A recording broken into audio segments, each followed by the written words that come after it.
Good afternoon and welcome to the Anaheim Elementary School District, November 8th Board Meeting. I am AESD President Jackie Philbeck, and I call this meeting to order at 5 p.m. This meeting is being conducted in person and by means of live video broadcast on our Anaheim Elementary YouTube channel for members of the public. Para español, puede conectarse por teléfono de la siguiente manera. Llame al 304-512-0094. Cuando se la pida, introduzca el PIN 137-961-097 y la tecla numeral. Any member of the public has an opportunity to address the board in person during the agendized public comment sessions, or they may choose to submit their public comments online by 12 p.m. or in person by 6:30 p.m. today. Comments submitted online will be read during the appropriate agendized public comment session. Let's begin with board roll call. Board member Juan G. Alvarez. President, good evening. Board member Mark Lopez. Present. Board member Dr. Paulo Magales. Here. Board clerk Ryan Rulas. Hello. And I am board president Jackie Philbeck. The public speakers, there are none for closed session items that were received as of 12 p.m. today. So we're going to adjourn. Oh, there is? Yes. Oh, well, I didn't know that. I apologize. I'm sorry. Always happy to hear you, Faith. So why don't you just come on up and tell us what you got.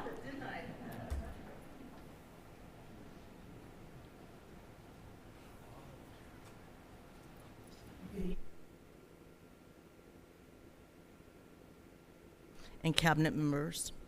A month ago, a delegation of AEEA leaders were present at the board meeting to encourage you to have a better understanding of our members' professional responsibilities and the work that they do that goes above and beyond. You were presented with signed petitions from all school sites and asked to value our educators. I would like to thank the board for listening and valuing our educators and adjusting your original budget to make compensation a higher priority. I would like to acknowledge the time and effort and dedication of the district, the association, and insurance committee leaders to do the research and analysis that allowed us to get to an agreement early on in negotiations to move into a larger health benefits purchasing pool to stabilize future health care cost increases. Thank you. Thank you to the board and to the superintendent for routinely agendizing, I can't even say that. I think you know what I'm trying to say. Closed session discussions about bargaining to provide the district's bargaining team with updated parameters that allowed negotiations to progress in a timely manner. I appreciate the collaboration and the continuous focus of the district on getting to a fair settlement. All of the above mentioned items send a message to our unit members that educators are valued and appreciated in the Anaheim Elementary School District. So seriously, I want to thank you. Without all of us working together, we wouldn't have gotten to where we did for a settlement. So thank you. Okay, thank you, Faith. That was nice to hear. Anybody else? Am I missing anybody? Oh, just the, okay. Okay, so no other speakers then? That was it, okay. Thank you. So now we are going to move to our adjournment to closed sessions. I need a motion. I move to adjourn. Second. No discussion, all in favor? Aye. I hear that is unanimous. Closed session.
Grammarly Business features the same premium writing suggestions millions of individuals know.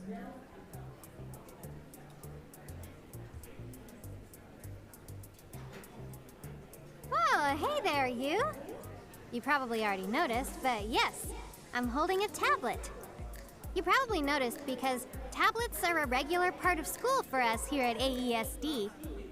And since you've been staring at this tablet the whole time, I bet you didn't even see the dinosaur with a cowboy hat walking right behind me. Made you look. Okay, so maybe there's no dinosaur with a cowboy hat here. Although I've heard rumors. But it's funny how sometimes we get so used to the things we see every day that we miss some of the other incredible things or people right in front of us. Like, have you ever thought about who sets up all of the exciting stuff we learn about on our tablets? And how do they even do that? No, really, how do they do that? Well, however they do it, and whoever it is, has one amazing job. My name is Samantha, and I'm on a mission to learn about all of the jobs here at Anaheim Elementary School District. I know how important our teachers are. But what about all of the other jobs? Our janitors, our gardeners, the adults who make our lunches every day? Running all of these incredible schools here at AESD takes a ton of hard work, tremendous passion, and a whole lot of amazing jobs. Today, I'm at Digital Education Services, learning all about our information system specialists. In fact, there's one now.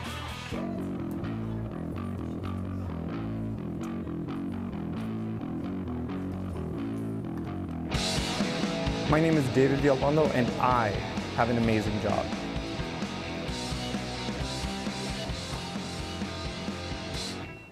It's wonderful to meet you, David. Wow, I've never been in this room before. So, where exactly are we? What is Digital Education Services, or DES as you cool kids call it? So DS is the department where most of the technology comes from when it comes down to the tablets that you use in school, to the online websites that you're using like GG and STMath. It's where all the magic happens for that. I love GG! So, what exactly is your job title? Are you President of Digital Education Services? So my job title is Information System Specialist. I pretty much deal with a lot of programming and scripting, mobile device management, Active Directory portal. There's a lot of things that I do. Right, right. So, like, I know what all of that means and everything, but could you break it down and explain it a bit to everyone else? My job is to make sure that the technology that touches the students' hands as well as our staff's hands.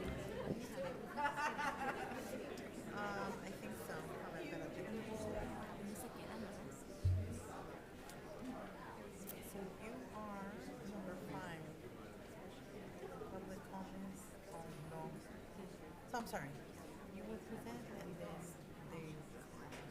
So yeah. Just kidding. Bigger audience.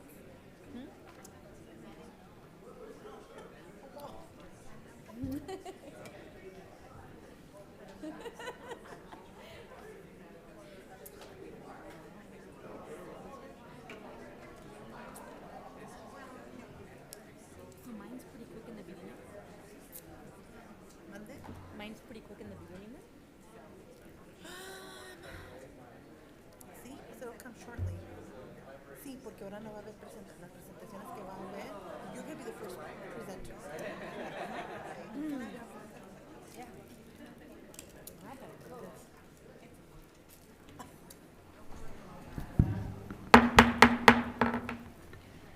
Good evening and welcome to the Anaheim Elementary School District November 8th Board Meeting. I am AESD Board President Jackie Philbeck, and I call this meeting to order at 6:30 p.m. This meeting is being conducted in person and by means of live video broadcast on our Anaheim Elementary YouTube channel for members of the public. Spanish interpretation of the board meeting is available to attendees. Para español, puede conectarse por teléfono de la siguiente manera. Llame al 304-512-0094. Cuando se la pida, introduzca el PIN 137-961-097 y la tecla numeral. Let's begin with the flag salute.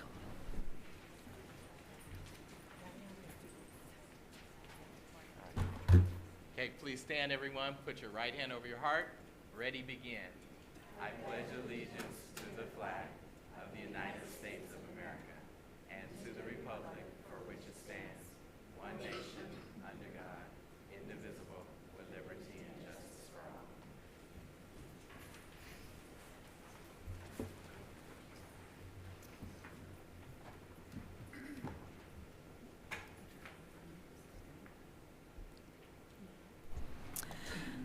Okay, our introductions and roll call. To my far right, Board Member Juan Alvarez. Good evening, everybody. Hello. Board Member Mark Lopez. Good evening, everyone. Board Member Dr. Paulo Magales. Good evening, everyone. Our Board Clerk, Ryan Relas. Hello. I am your Board President, Jackie Philbeck. To my left, Superintendent, Dr. Christopher Downing. Good evening, everyone. Next to him, Dr. Mary Grace, our Assistant Superintendent of Educational Services. Hello, everyone. Then Dina Melland, our Assistant Superintendent of Human Resources. Good evening. Jesse Chavarria, our Assistant Superintendent, Administrative Services. Good evening, everyone. Back over on my right, Belinda Gordillo, our Communications Coordinator. Good evening, everyone. Next to her, Yesenia Mancha, our Senior Administrative Assistant. Good evening. And in the back, we have our wonderful interpreters, Alina Avalar, Roque, and Mary Madrigal. And then back over to my far left, Janice Cato, our Technical Support Technician. And in the back, our Media Services, Brian Brooks and Benjamin Hausman. There were no actions taken in closed session. So may I have a motion, please, to adopt the agenda? So moved. Second. Discussion? All in favor? Aye. I hear that is unanimous. Excuse me. The special order of business, there is none. And now we're moving into our news and updates. Our parent leadership group updates. I believe we have one group update to be provided by PLI representatives, Adriana Pluma and Rosacela Pescador. I hope I said those correct. Welcome.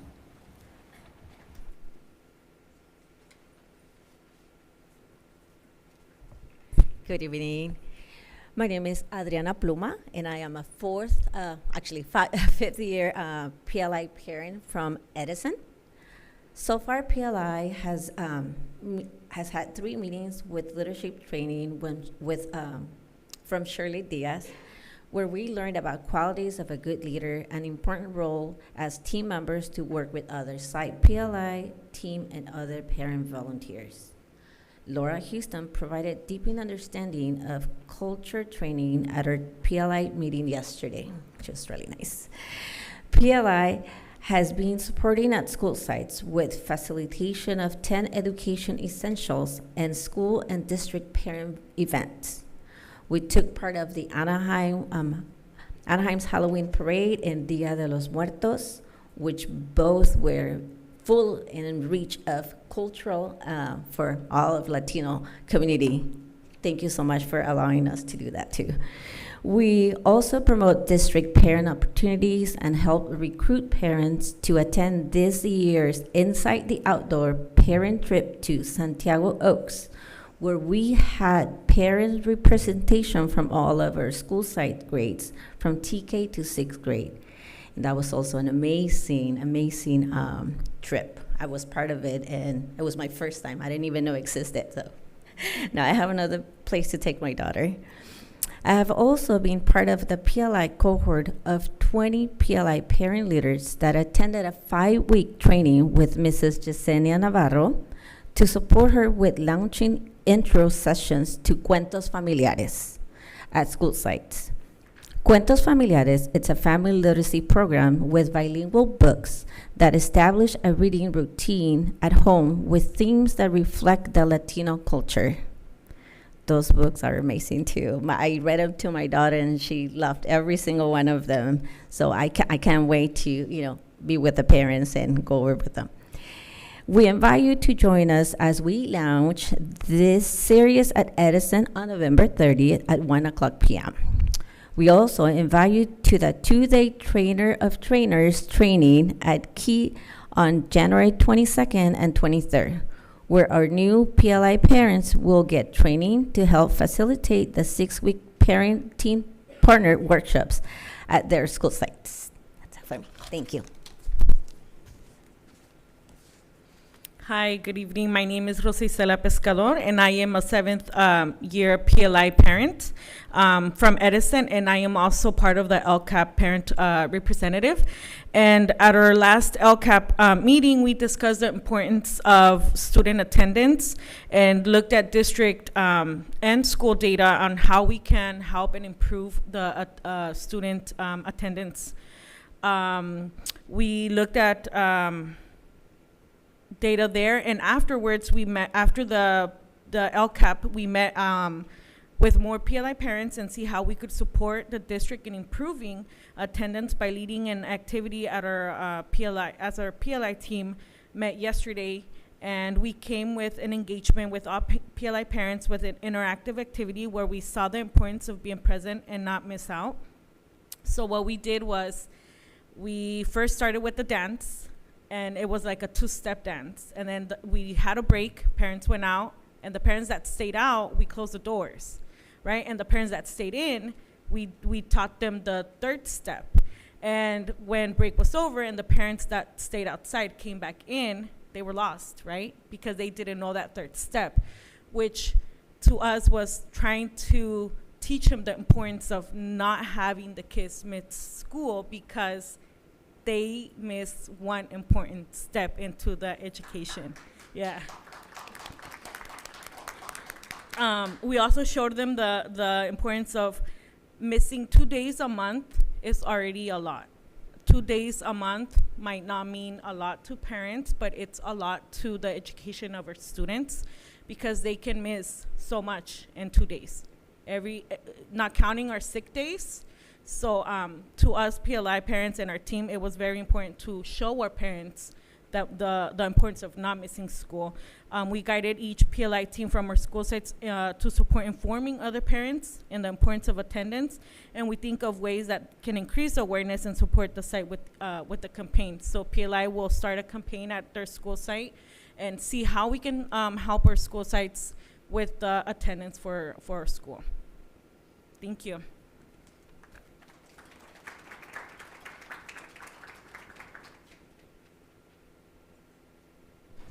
Thank you. There are no association updates this evening, so we'll move into our district news and updates with Belinda Gordillo, our communications coordinator, and she'll present the district news and updates for this evening. Good evening, everyone. Good evening, board members, Dr. Downing, cabinet, and community. My name is Belinda Gordillo, and it's a pleasure for me to share the news and updates for the past month.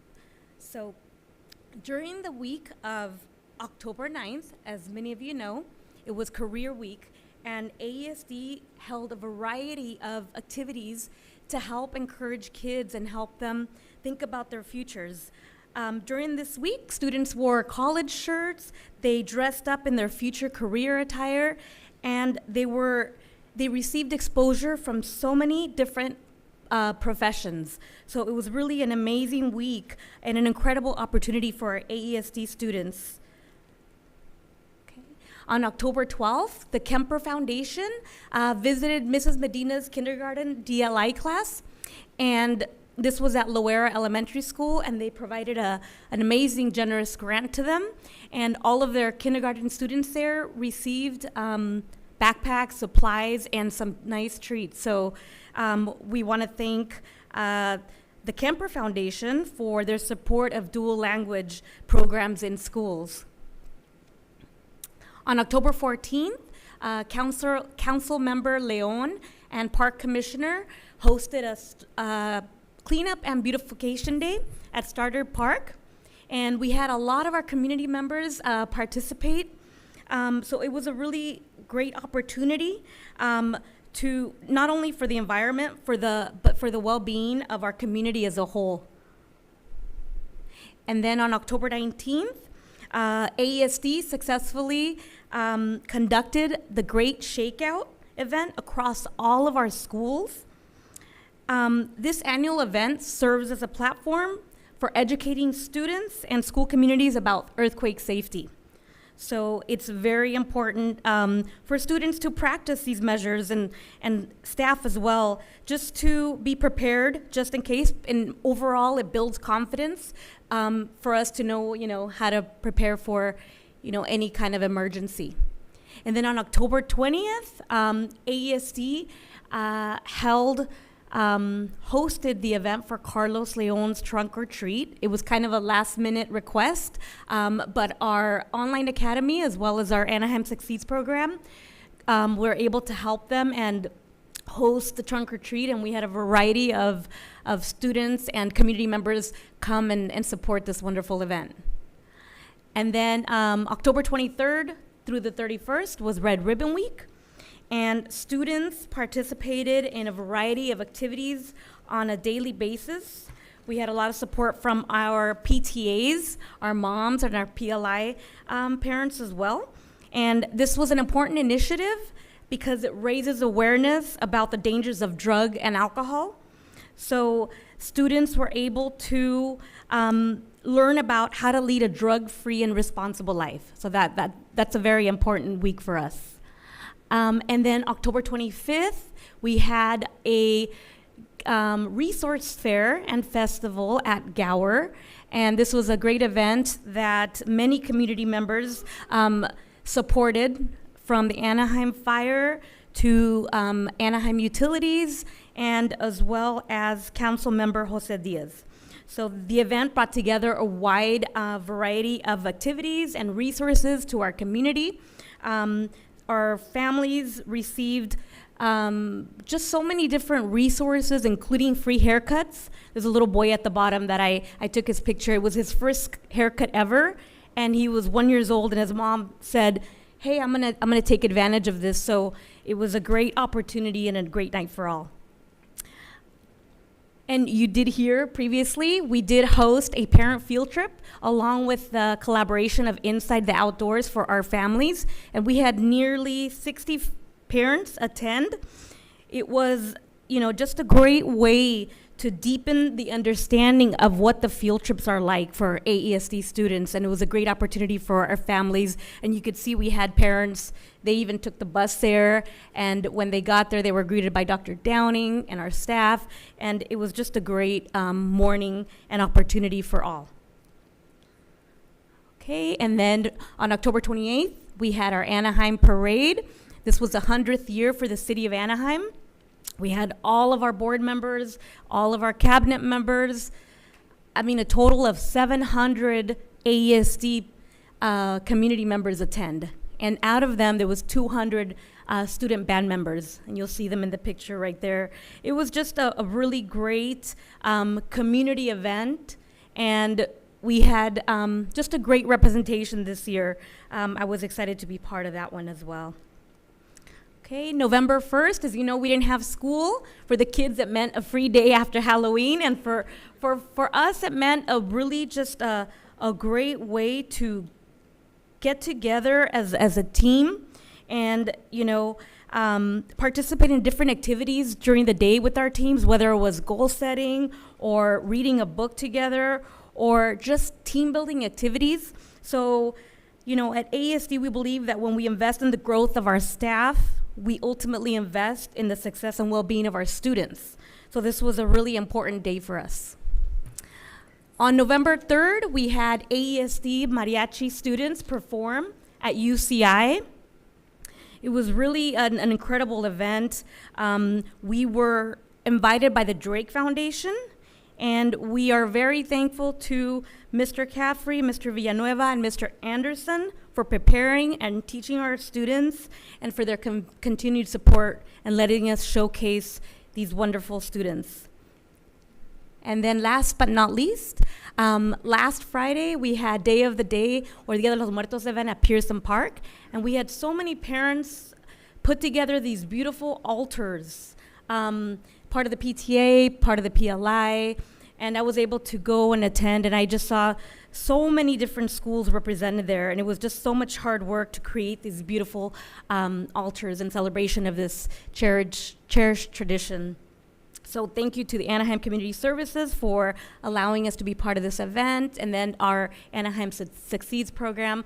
Baile Folclórico also performed, so it was a great event for all. And then last but not least, Mr. Lopez, we have a slide there for you and everyone. This is a list of some of our upcoming events. Of course, we're gonna add to those, but for now, this is what we have on our calendar, and we invite you to join us. And this concludes my presentation. Does anybody have any questions? No? Thank you very much. Lots of good stuff going on, and we sure appreciate you. We're so glad you're here. Okay, let's see. Well, the next portion is we're going into our public speakers, and our public speaking portion, and I do have some. You have 3 minutes, and Mr. Rellis will hold up the yellow card when it's 30 seconds, right? 30 seconds, and then when you see the red, your time has finished. So I'd like to first call up, is it Damian Garcia Monroe? Please, sir, come up to the microphone and welcome.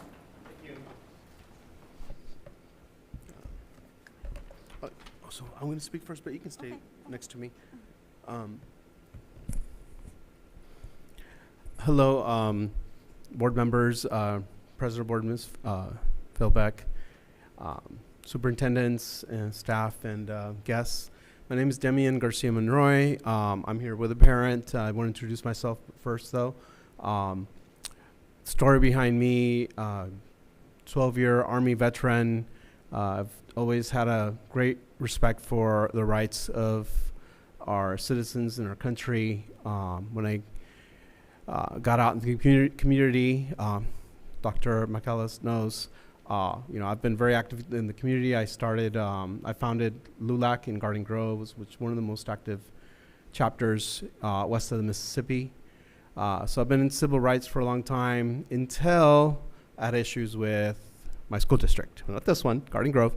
And at first I was an angry parent. I was really frustrated. I couldn't believe how my child's rights could be, thwarted. And from that I became an angry advocate. But with time, I realized, I did observations, I did all sorts of stuff. I met different people, and I realized the people in schools, for the most part, there's going to be apples everywhere. I'm also a nurse, and I can tell you there's bad nurses. There's bad apples everywhere, but for the most part, your teachers, your teacher aides, therapists, they're pretty amazing people.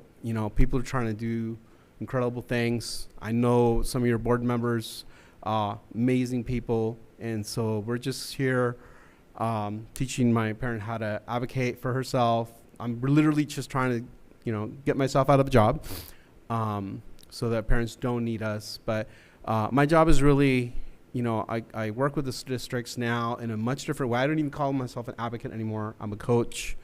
I coach parents to help bridge the gaps. And I'm just here to remind you that while some attorneys and some advocates might come in real high, and that you might have to go in real low so that you can barter down to a reasonable settlement for that student, right? Parents, they don't know that game. Parents, they just want what their child needs. That's all they care about. Their parents aren't there for playing games and so forth. And so you have some awesome leadership, and I'm sure they've picked some great superintendents. So please, I ask you to let people know that, hey, it's okay to take care of the students that belong to the parents of your district. Thank you so much, and a pleasure talking with you. Thank you. And then my next, am I saying this correctly? Kunthli? Thea? Yes. Is that you, ma'am? Okay. You're on. Oops, sorry.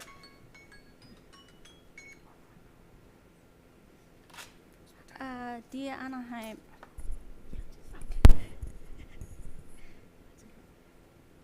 Dear Anaheim Elementary District Board Member, Superintendent, I am a parent of my child with special need. I will come to understand the world through my son's eye.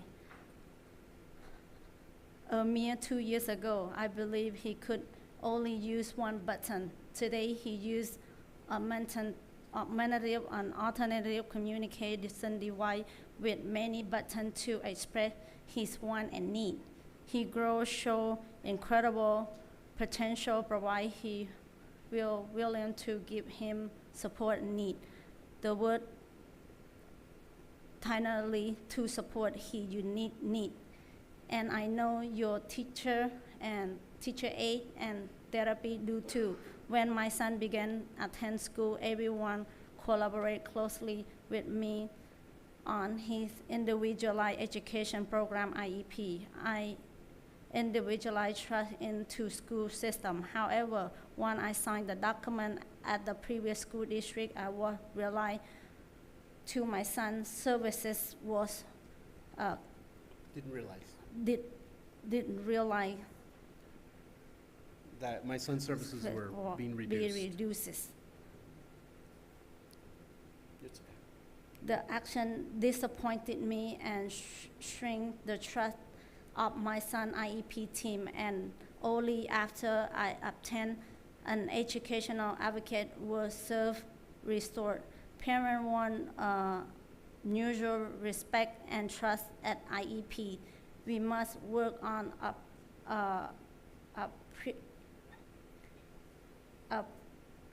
appropriately ambitious educational goal and our area and need.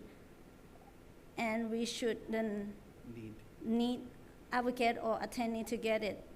This year at Anaheim Elementary School District and my son IEP, it was recommended to reduce occupational therapy and remove physical therapy.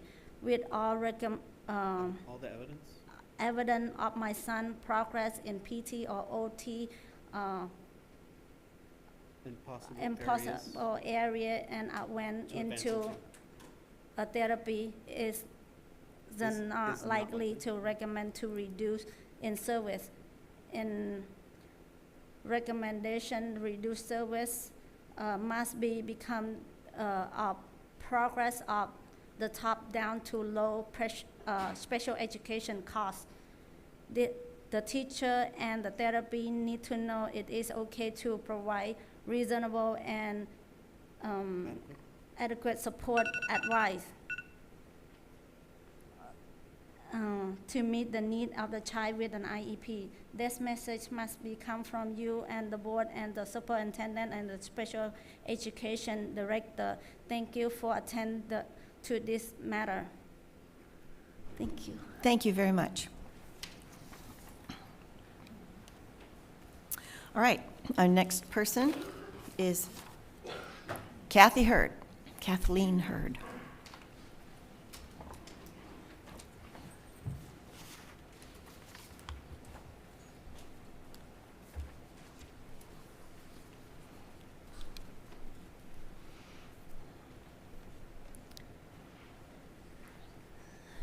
Good evening. I am a retired LMA for Ponderosa, one of the largest schools in the district. I am also the past president of CSEA Chapter 54. On Wednesday, October 18th, the LMAs had a meeting where they requested a question and answer period to go over some issues with the change in their funding and the new book order of 2,000 books. The questions revolved around what they had been told about how their funding of the position had changed and the issues with the book order. They and CSEA Chapter 54 had been previously assured that the budget change would not affect their workload and that this was just a change in funding. The issues with the ordering of the books was more complicated and revolved around how the ordering was assigned and the companies that were used for this order. Other LMAs will speak about these issues. The LMAs thought they were meeting with the administrator and they would be given time to ask questions. Instead, they were ambushed. At least that was the way they felt when they were greeted by not only the administrator, but the director of classified HR and the superintendent of the district. The superintendent proceeded to tell them that they were fortunate to have a full-time position, as most districts only have part-time librarians, and that the change in funding meant they would need to be available to assist with the ELOP duties. He further stated most districts were looking at ways to avoid layoffs. This was why they were offering the retirement golden handshake, and that the district is fighting hard to keep the LMA position. However, the LMAs did not feel valued. They felt their jobs were threatened. I was appalled. I have always felt that the district had no idea what LMAs do, but I thought they understood we perform an invaluable service to our students and the reading program. LMAs are the backbone of a sound reading program and put books into the hands of our children every single day. Do you know how often I've had an administrator observe my position? Once in almost 19 years for 2 hours. After about 90 minutes of me explaining what we do, her eyes glazed over and she excused herself, never to return. So the LMAs are here to explain what they do on a daily basis and what happened to the special order of 2,000 books. The next librarian will talk about the workload. Thank you. Okay, so the next one up would be, well, these might not be, oh, okay, it is it Osmar? Osmar. Osmar Yes, Arias. Osmar. Hello, Welcome. Mr. Ellis. Good to see you again. Osmar. Yes. Welcome. Thank you. Good evening, everybody. Good evening, board member, superintendent. Buenas tardes, buenas noches. My name is Osmar Arias, and I work at Betsy Ross, and we have a student population of about 900 students. Now, at every school, from an enrollment from anywhere from 431 to 885 students, including kindergarten through 6, including SDC, preschool, and TK, we see just about every single student each week. Every child usually gets 2 books, and that means we check out anywhere from 800 to 1,770 books a week. When a book is checked in, we must separate them by type: easy, fiction, and nonfiction. Then we sort each book by author or Dewey Decimal Number and place them on the appropriate library shelf so the next student can find them. This must be done every single day after every other class or so. Otherwise, we run out of room on the carts and run out of time to get the books back on the shelves. When we were reclassified 20 years ago, we negotiated a maximum of 8 classes a day. 8 classes of 25 students is 200 students a day. But we also have open AR sessions that can see the same level of activity as a regular class. For first grade at a small school, that can mean 2 classes of 25 or 100 books, but a larger school can mean 4 to 5 classes of 25 and up to 200 books. And that is a total, that total is added to the regular workload that we have throughout the week, an additional 150 to 250 books throughout the week. Furthermore, LMAs have repeatedly requested training in classroom management. My school has the largest special education population, but I have not received any training on how to effectively work with these classes or what type of books they require. We have asked multiple times for specialized training with our SDC students, but none has been allotted. Requests for more classroom management training have been ignored, making it difficult for us to work effectively in large groups, especially those LMAs with no prior training. We must depend on teachers for assistance. All too often, teachers treat the library as a break, which leaves us at a disadvantage. But even with teacher assistance, there is no assistance during open AR. It's just us, or even when a class has a substitute. This makes us vulnerable to losing control and for chaos to ensue in our libraries. At the beginning of each school year, student records must be imported into the Destiny program, and new class lists and library cards must be created. If a new student or teacher is hired, they must be added to the system. If a book is lost or damaged, it must be removed from our library system. Our schedules must be created and teachers must choose their time slot. At the end of the school year, we must make sure each book is returned, repaired, or deleted, and if deleted, they must be disposed of in a specific manner. But we are also responsible for ordering new books, making sure the MARC records are imported into the Destiny system, and we also attach spine labels for AR, Accelerated Reader. If the book company does not provide it, the AR quiz label must be printed and attached, along with clear label protector covers to protect our labels. As you can tell, librarians are in charge of a myriad of tasks. However, these are only a few struggles we deal with every single day. My colleagues will take a closer look into some of the other challenges that we face as a group. Thank you. Up next, welcome Linda Sandoval. Thank you so much. Good evening. My name is Linda Sandoval. I work at Orange Grove School with 605 students. LMAs are responsible for book displays, bulletin boards, library setup, reading stories, and library organization. We're also responsible for reading incentives, weeding of old or damaged materials, record keeping, and lost book notifications. If the LMA has a background in public libraries, then they at least understand and have probably used a software similar to ours. But if they don't, they're expected to learn this very complicated system during 1 week of training. Currently, anyone with a high school diploma or some college classes can apply for the job. Reading a book to our students is both a joy and a strain on our voice. Reading aloud is an art, and the average book takes about 15 minutes to read expressively.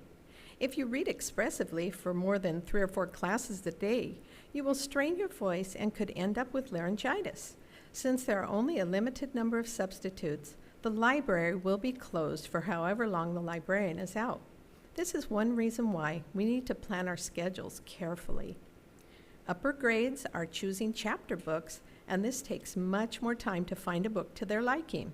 Librarians like to encourage our students to read the first page of a chapter book to see if the story captures their interest. If a student doesn't spend the time to read the first page, then they're most likely to, as we in the business say, take a book for a walk. What they don't read, they can't take a quiz on, and that defeats the purpose of AR and library visits. When new books are ordered, they must be researched online to see if they're a good fit for our students. They must be engaging, appropriate for our grade levels, include books for the DLI program, and be included in the Accelerated Reader program. We have a limited budget, and book prices keep rising, so that limits how much we can buy. They must be ordered from companies that understand school libraries and be able to stand up to the abuse of being checked out every week. The companies must be able to send us the MARC records that are required to input the books into our Destiny data program. If there's a fire drill, special assembly, librarian absence, special meeting, or after-school program that uses the library, classes must be rescheduled or eliminated. Since most of administration doesn't consider the library in scheduling, most LMAs are not notified until the day of the meeting. This happens all the time, which makes it impossible for LMAs to plan ahead for changes to the schedule.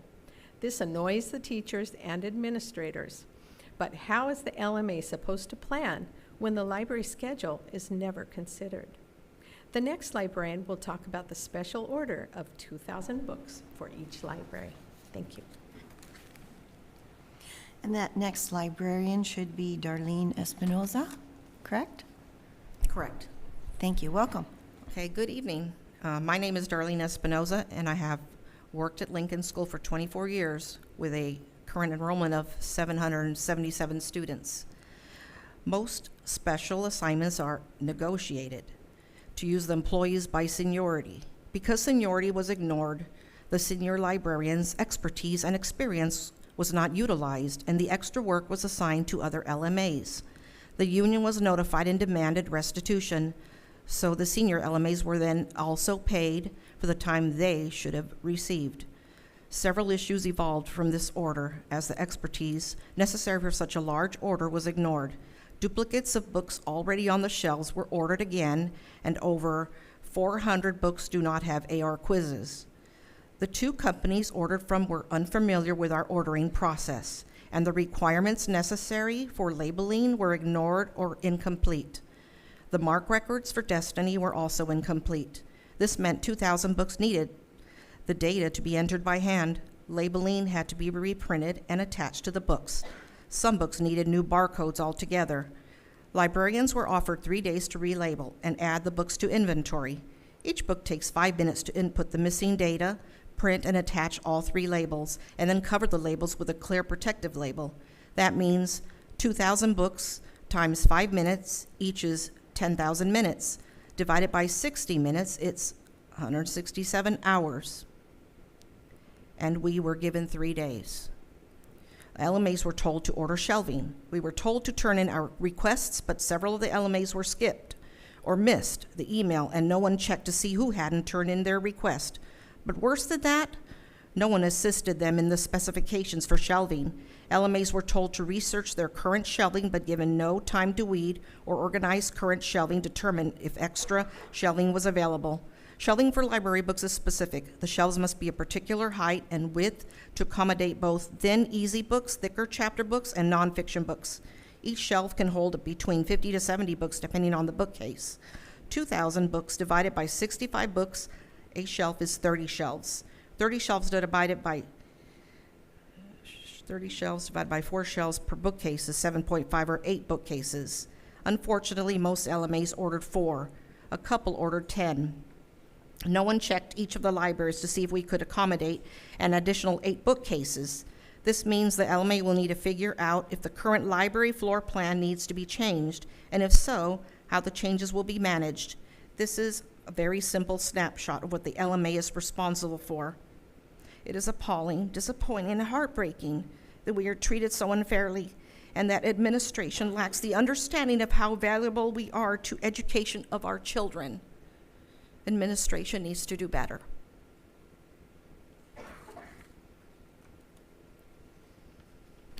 Thank you. Next up, I have Guadalupe Rivera.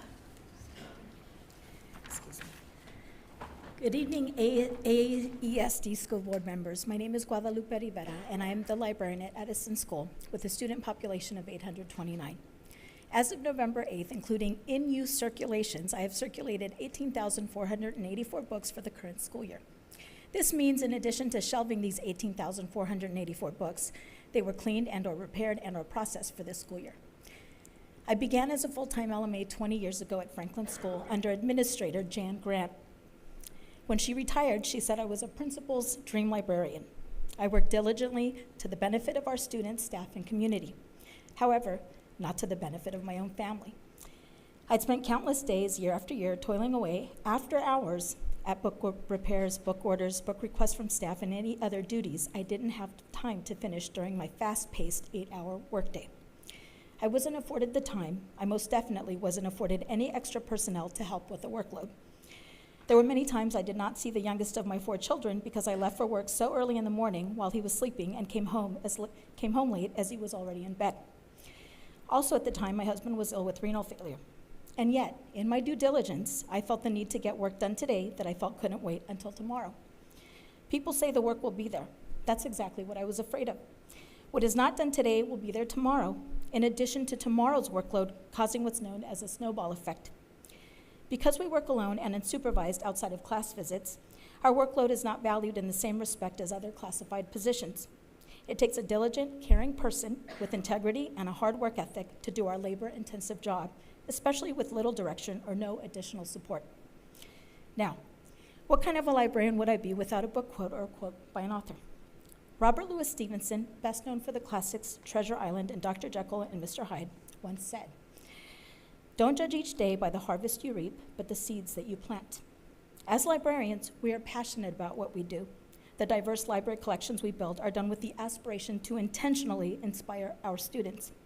Countless hours are spent building collections that allow our students to connect and identify with literary works, thus gaining a better understanding of themselves and the world around them.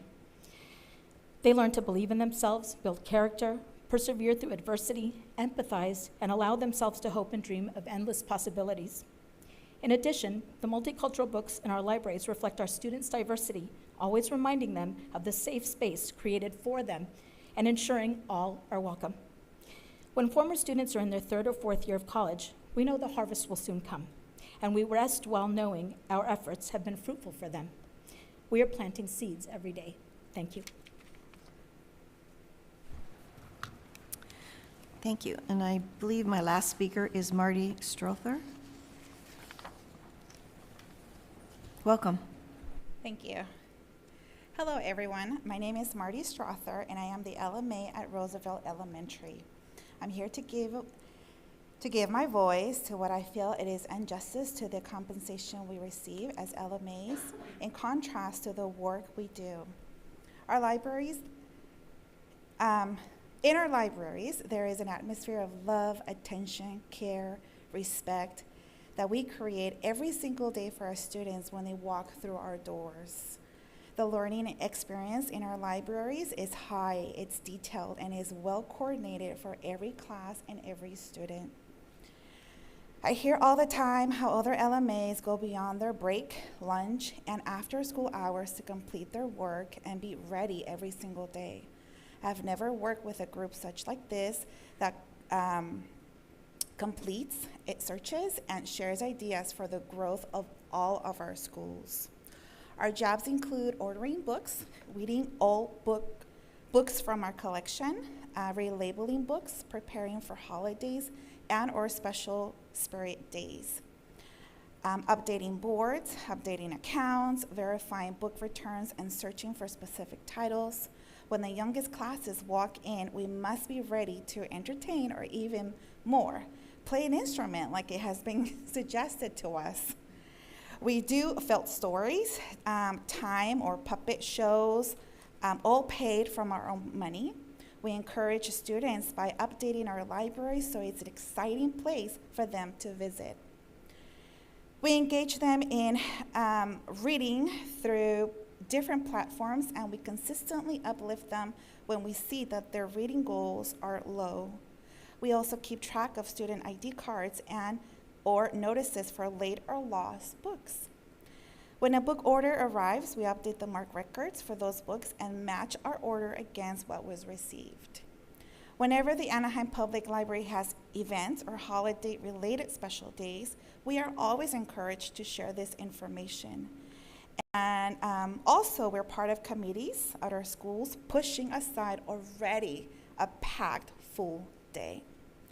We help students check in and out books, of course. We keep our libraries organized by shelving return books daily. We also help SEC students who require a different approach in order to maximize their time in the library. Our libraries are places used by everyone with different and very unique needs. Taking care of an entire library for our students and staff is not easy, but we do it with 100% love and passion for learning. Thank you.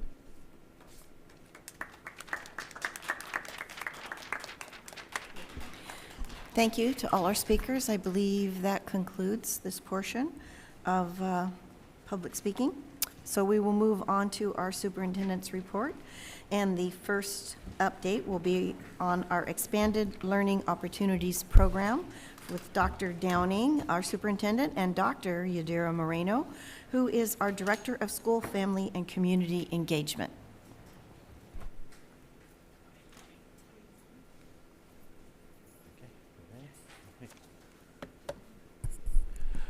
Good evening, board members and Anaheim community. This evening, we'd like to give you an update on Expanded Learning Opportunities Program. As you're aware, last month we had an update from the YMCA, so we wanted to follow up with information about the Anaheim Elementary Succeeds program. So this first graphic shows you the vision of State Superintendent Thurman, as well as Governor Newsom. And it's a wheel. And this wheel symbolizes the intent for our schools. Our schools are community hubs and resources that our students and our families can participate in and benefit from.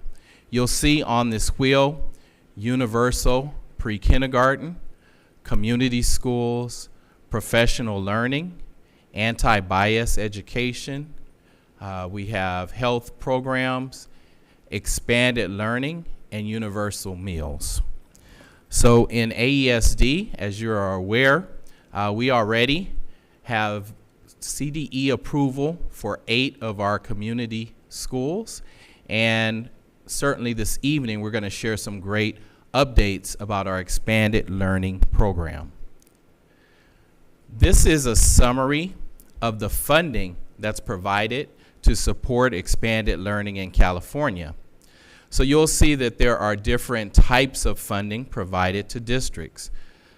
This evening, we're going to focus on the state-funded programs, specifically the After School Education and Safety Program, or ACES, as well as Expanded Learning Opportunities Program, or ELOP.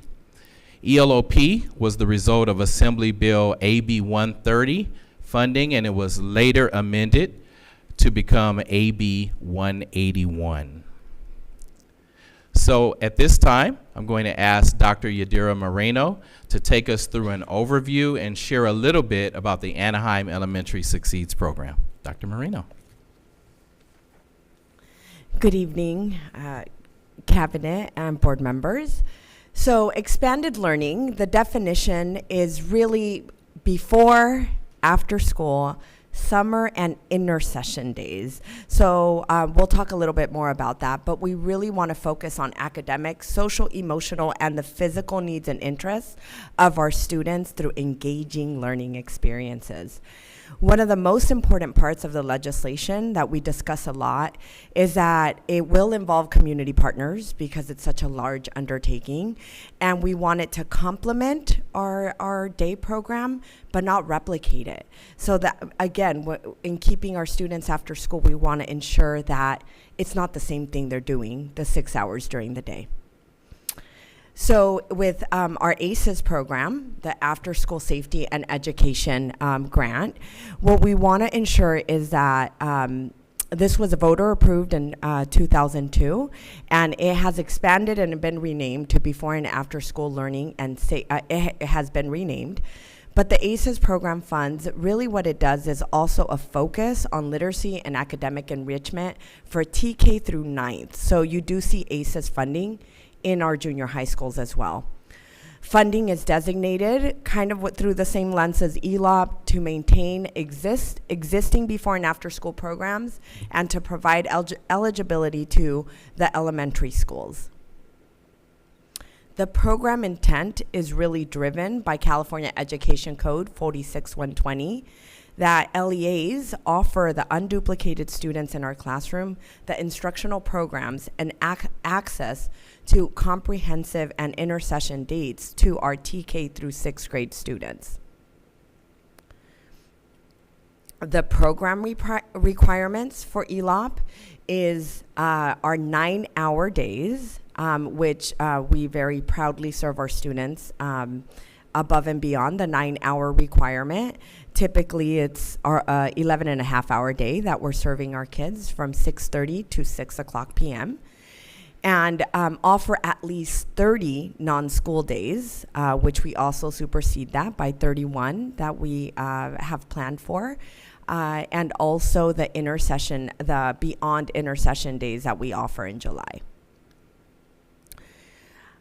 With our LEAs, we want to ensure that that the program is offered to all our students because our district is 75% or above the UPP. So all our students have access to this programming. So our Anaheim Elementary School students in a TK through 6th grade setting can stay with us for the 12 hours a day. So our Anaheim Elementary Succeeds current enrollment is 9,505 students.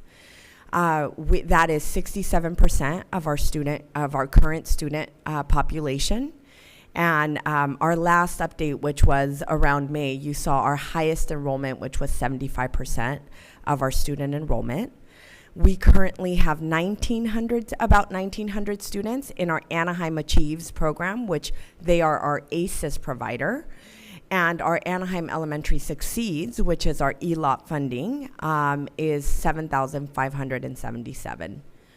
How we ensure non-replication of during the day is we use our program goals, which is student voice and leadership, social emotional learning, academic support, and our esteem branding, which is our science, technology, engineering, arts, math, and our dual language program, all centered on equity.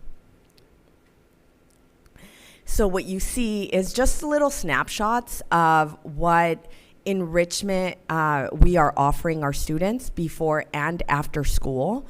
The beauty of this, again, is that it provides opportunities for our students within their schools, which is a very safe and awesome place to stay, either to arrive early or stay after school.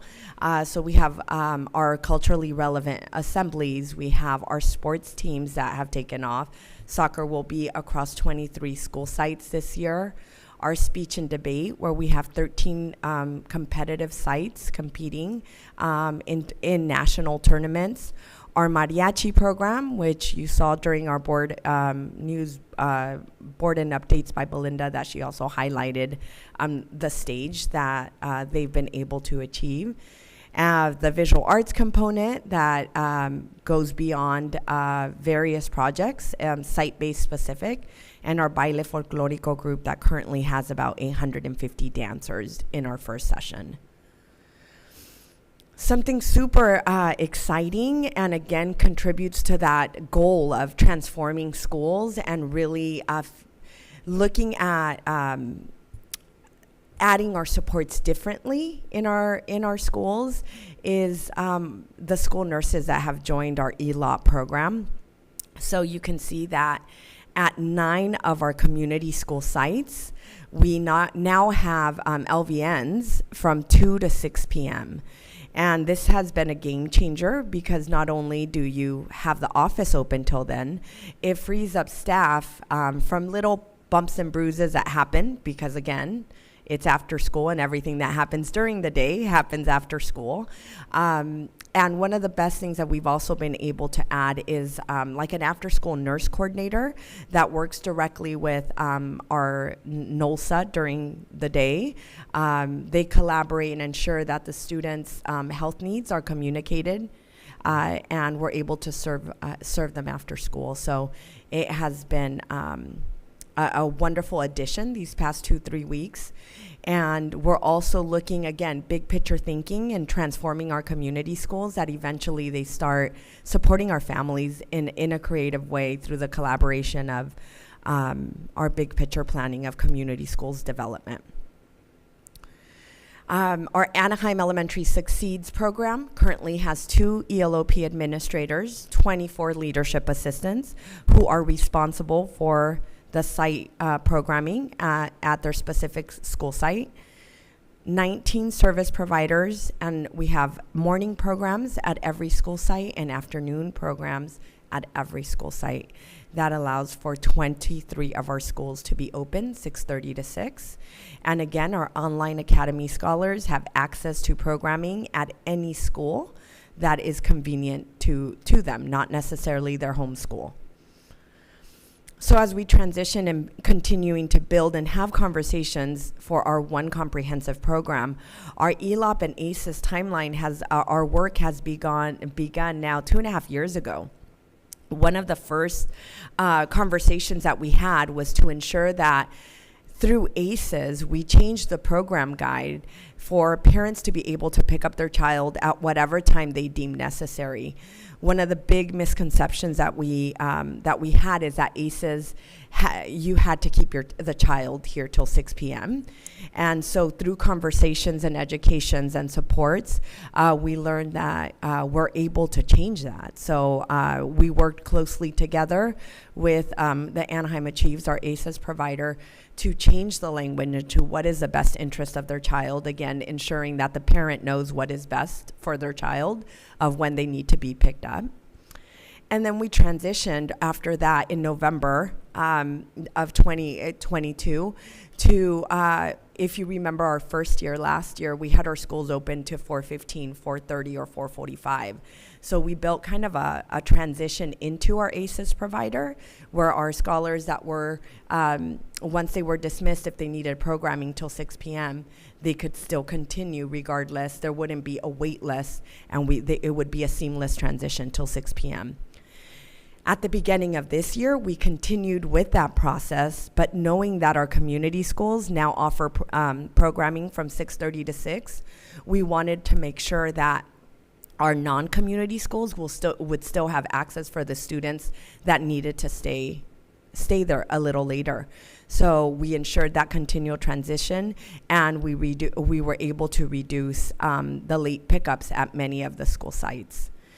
In October, which is just a couple weeks ago, we started our federal program monitoring audit, and I'd like to welcome Mr. Fred Buggs, who is our educational consultant from the California Department of Ed, who has been helping us learn and grow one comprehensive program in Anaheim Elementary. And we currently, this week, have been visiting our school sites and looking at it through the different lens to ensure not only that we are compliant, but most importantly, offering our families a quality program that extends beyond the expectations and really meets the needs of our community. So with that, we do plan on submitting our ACES grant application that will be due tomorrow, November 9th. So we're excited about that. Our collaboration continues with our ACES provider, which is a YMCA, and some of the information that we do is we continue our weekly meetings to ensure that currently we work together so that all students' needs are met before and after school. So our service providers has grown to 19, which is exciting and offers a variety. Again, all the services that we offer do not duplicate the day program, but are under our program goals, which is student voice and student leadership, our social and emotional learning, the development of academic needs, and our esteem branding. So from tutoring to mentoring to physical fitness to care for our youngest learners, our TKK scholars have a specialized program for their development and enrichment, such as Discovery Cube for Science, Girl Scouts, and Inside the Outdoors. Our dancing has extended beyond baile folclórico to hip hop. We're also offering hip hop this year. And Mariachi El Sol has now extended also to 23 school sites. So all our students will have access to that in the programming this year. And we continue with, and two new additions has also been academic chess to our school sites. And you also see that the YMCA is also a service provider for basketball. So not only do we offer soccer, but we also offer basketball for our students.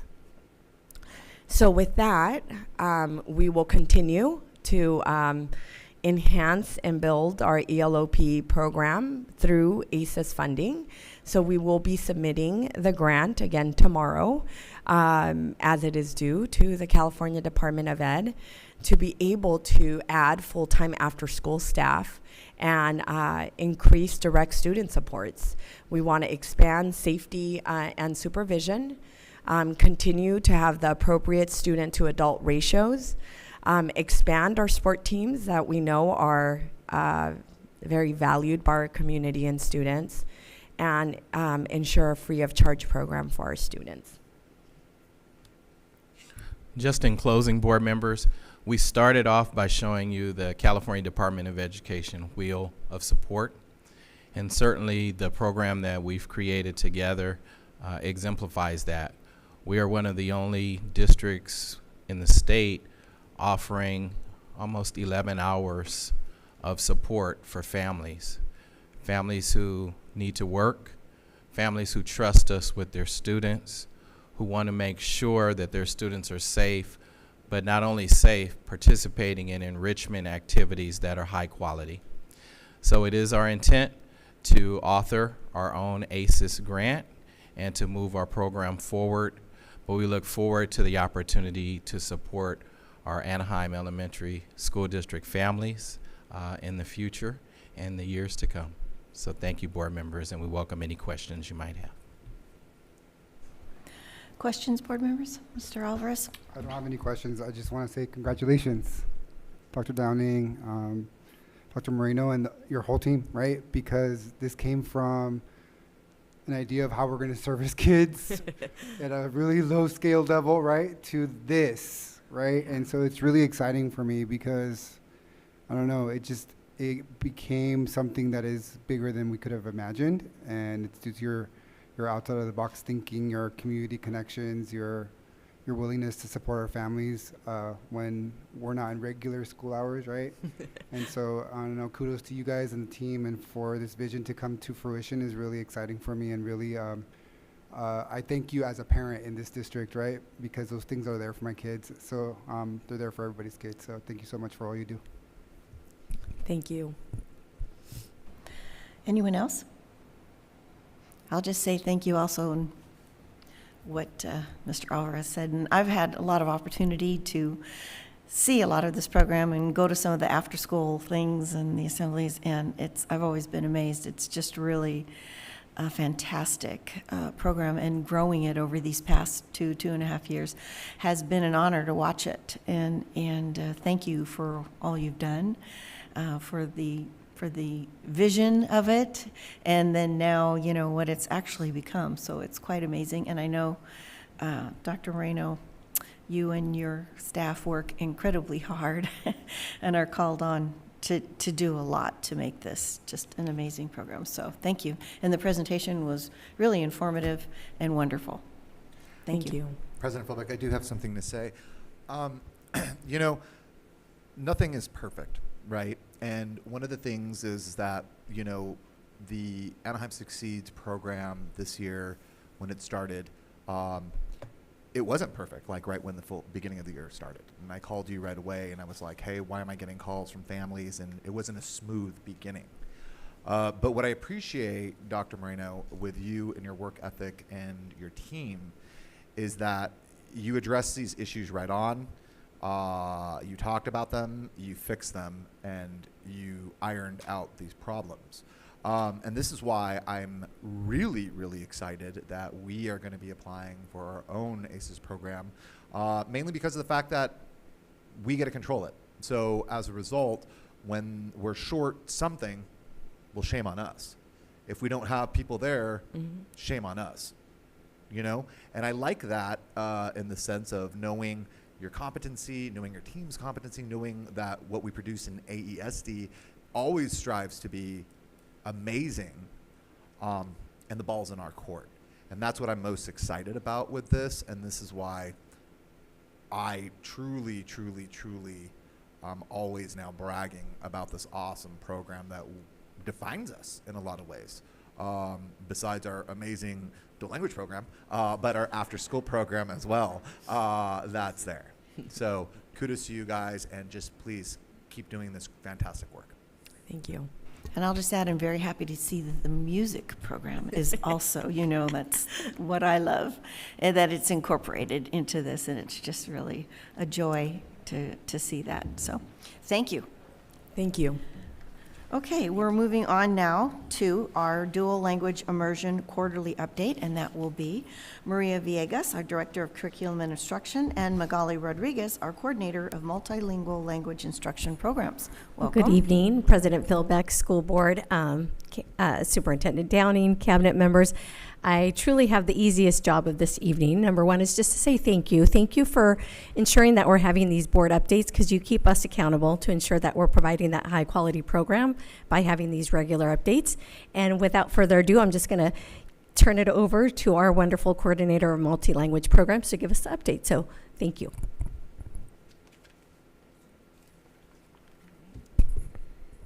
All right, good evening, Board, Cabinet. It's a pleasure to be here again now with my second quarterly update. Can we call it that now officially? Yeah, quarterly update.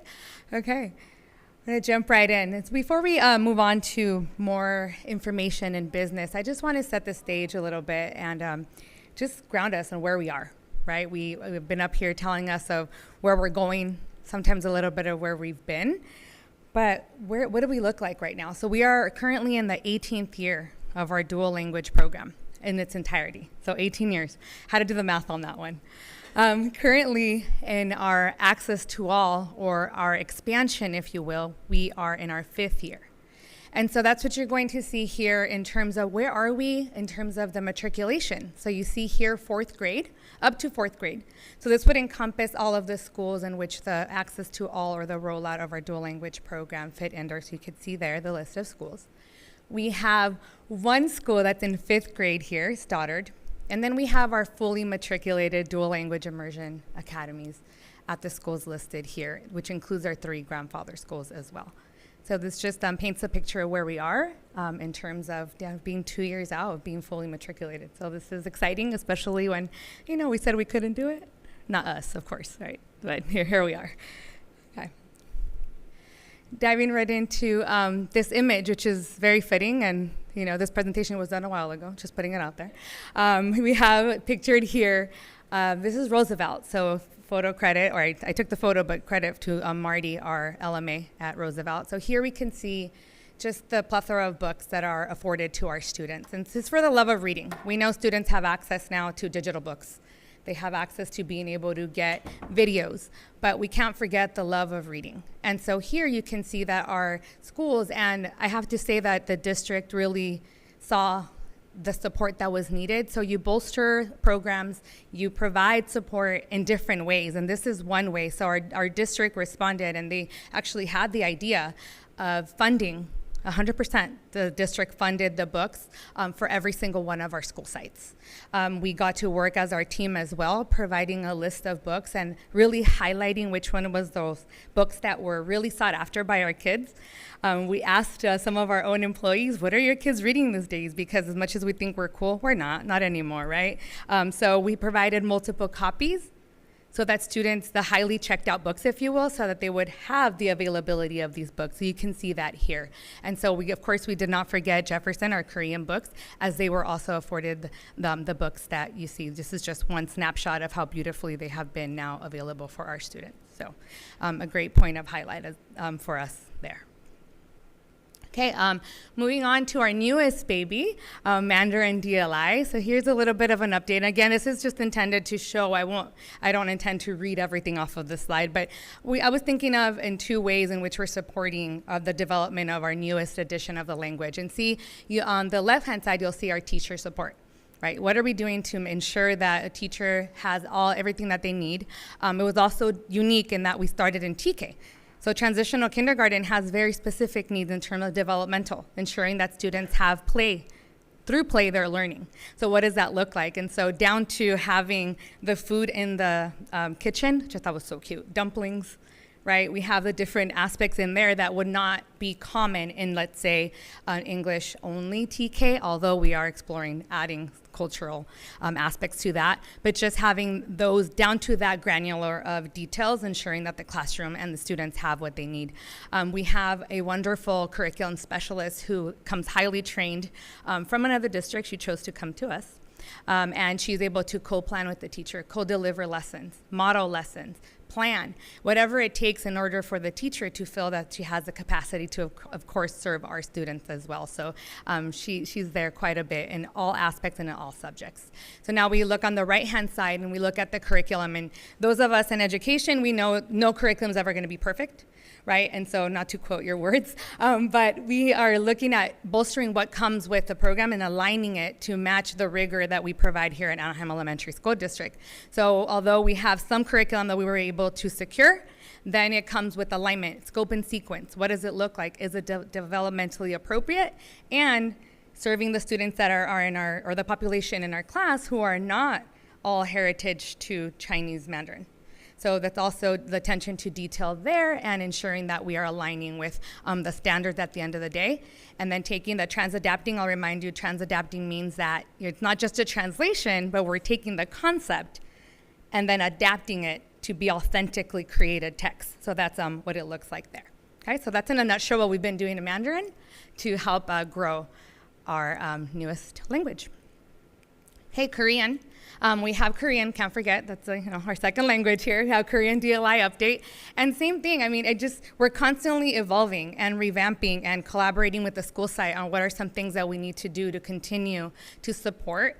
And so we were, remind you that we do have a curriculum development team, a Korean curriculum development team that works to create units for us that match thematically to benchmark Advance, which is the adopted curriculum. But that only takes us so far. So you could see here what we have to create is the manner and placement of articulation, like what's happening with our units. We're looking at pacing guides. How does that connect to teacher schedules in conjunction with interventions and all the other happenings throughout the day? We're looking at creating those notable Korean American slides, again, bridging that cultural aspect and bridging history and social science, integration. We have now provided the My Math, so that's the My Math curriculum for mathematics, and we provided that teacher manual now in Korean as well fully. So that's also what we were able to provide just recently. And so on the teacher and site support, we continue to be present at cafecitos or coffee chats, because one thing we've learned, and you've seen me up here say time and time again, is education is key for our families. We all forget what we signed up for. We forget what we had, last week for lunch or yesterday, whatever. But it's constantly reminding them of what they signed up for. So that's constant presence there. We have the stamp is what we use to measure their language acquisition in Korean. Right, so we have it in English, but then this is the tool that we use for Korean. But what does that look like in terms of instructional implications? So we have the assessment. It tells us this is where our students are, and then what? What do we do in order to be able to reach the students where their needs are? And so you see lesson studies as well, and math talks, concept development, and PairShare to have and extract that language. Okay, Gramática, so we can't forget about Spanish, right? So we have Gramática PD. At my first update, I mentioned how excited I was to be able to provide this PD to our Spanish teachers. Overwhelmingly, that is one of the areas of biggest need for our teachers. Like I previously mentioned, myself included, we learned our language heritage-wise, meaning that we didn't have formal education in Spanish, and writing is where it was at in terms of where we were scared. The gramática, where is that beautiful little tilde, where does it look like? And so we were able to provide a 3-part series. And just today, we had our conclusion of our third or culminating third part. So you could see here teachers engaging. So it wasn't just lecture.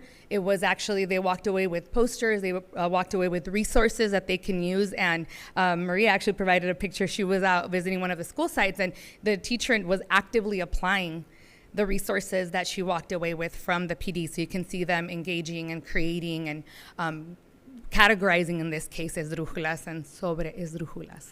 Yeah, say that. Bye. All right, so we have here in support and continuing with supporting, we can't forget that it takes a village within our dual language setting. And we have our educators who are our DLI instructional assistants. So this particular slide is speaking to our 3-hour IAs that currently support our kinder and first grade classrooms, so they're split an hour and a half in each class. And we had them, and they're just a wonderful group. They love PD. They ask for it. They eat it up. And so the guiding principles of dual language education was something that we provided them, just understanding what it's like, what are the ins and outs, and what is ultimately the goal of dual language. And then optimizing that language opportunities for students and zones of regulation. So we're offering support on how to interact with students. What happens if a child is just not having a great day? So we're building their capacity to be able to interact. Again, they're another educator in the room. Next, we have our ECE, TK, IA, PD. How's that for an acronym, right? So it's our ECE, Early Childhood Education, Transitional Kindergarten, Instructional Assistance, Professional Development. And so these are our 7-hour IAs that are in our TK classrooms. You guessed it, right, TK. And here we also were providing PD that was a little bit more tailored to what it is that they're doing, again, in a transitional kindergarten classroom. So a lot of our IAs here transition from a preschool classroom into our TK classroom. So we made sure that we pulled on their strengths and tailored the PD that way as well. And then we have a second part. They asked for more, so we're providing a second PD, or a second part, if you will, in November, which we're now in November, a couple weeks. Oh man, I should have waited before I clicked on that. That was wow, that wasn't as I had a completely different idea in my mind. All right, so I think Belinda probably stole my thunder already with this, but no, he didn't. Okay, cool. So we are officially the 2023 winner of the Golden Bell Awards for our Spanish Dual Language Immersion Academy. Yeah. So 18 years, and I was asked by the validator why it took so long. Right? She's like, how long?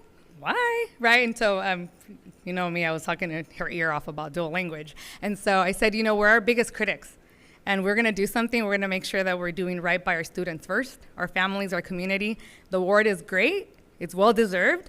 But we were sure that we were ready. So in a nutshell, we weren't doing it just for the award, but it feels awesome to have it. So congratulations to us all.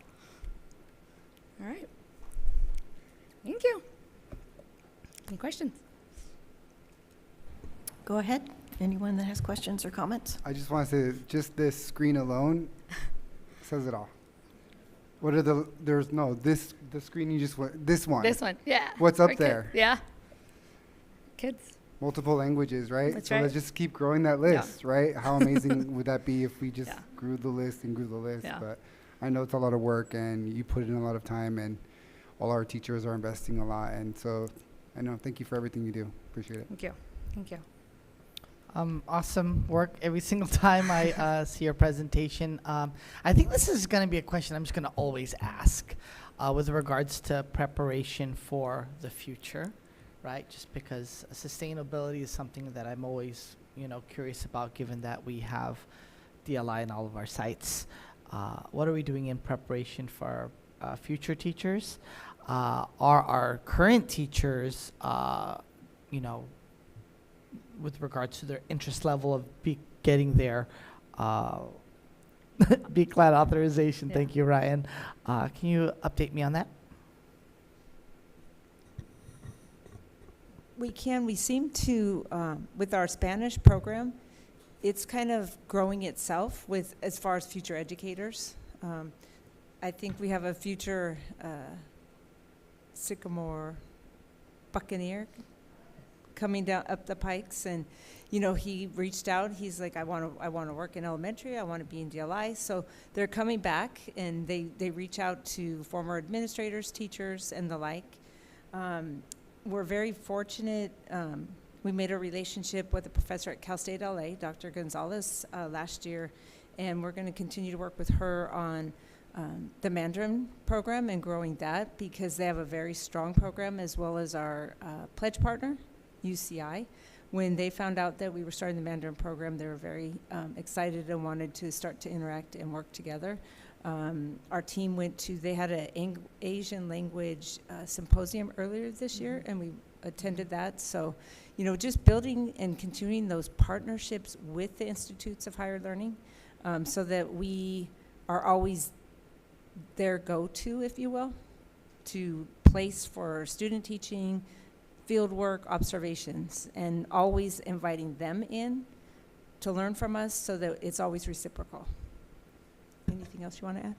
Yeah, I do want to add that we've come a really long way in terms of support. So I think sometimes it's easy to get tunnel vision, think, oh, it's DLI, but we've come a long way in the sense that our whole departments come together to provide support.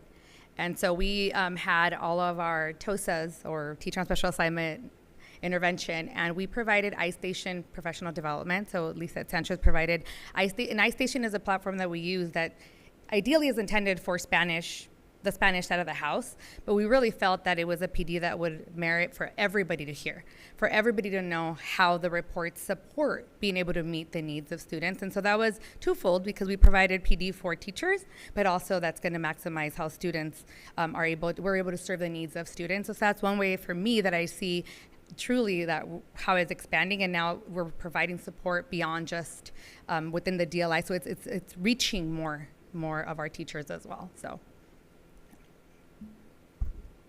A couple of questions. Thank you for the presentation. Great job, your team. You mentioned the Cal State LA.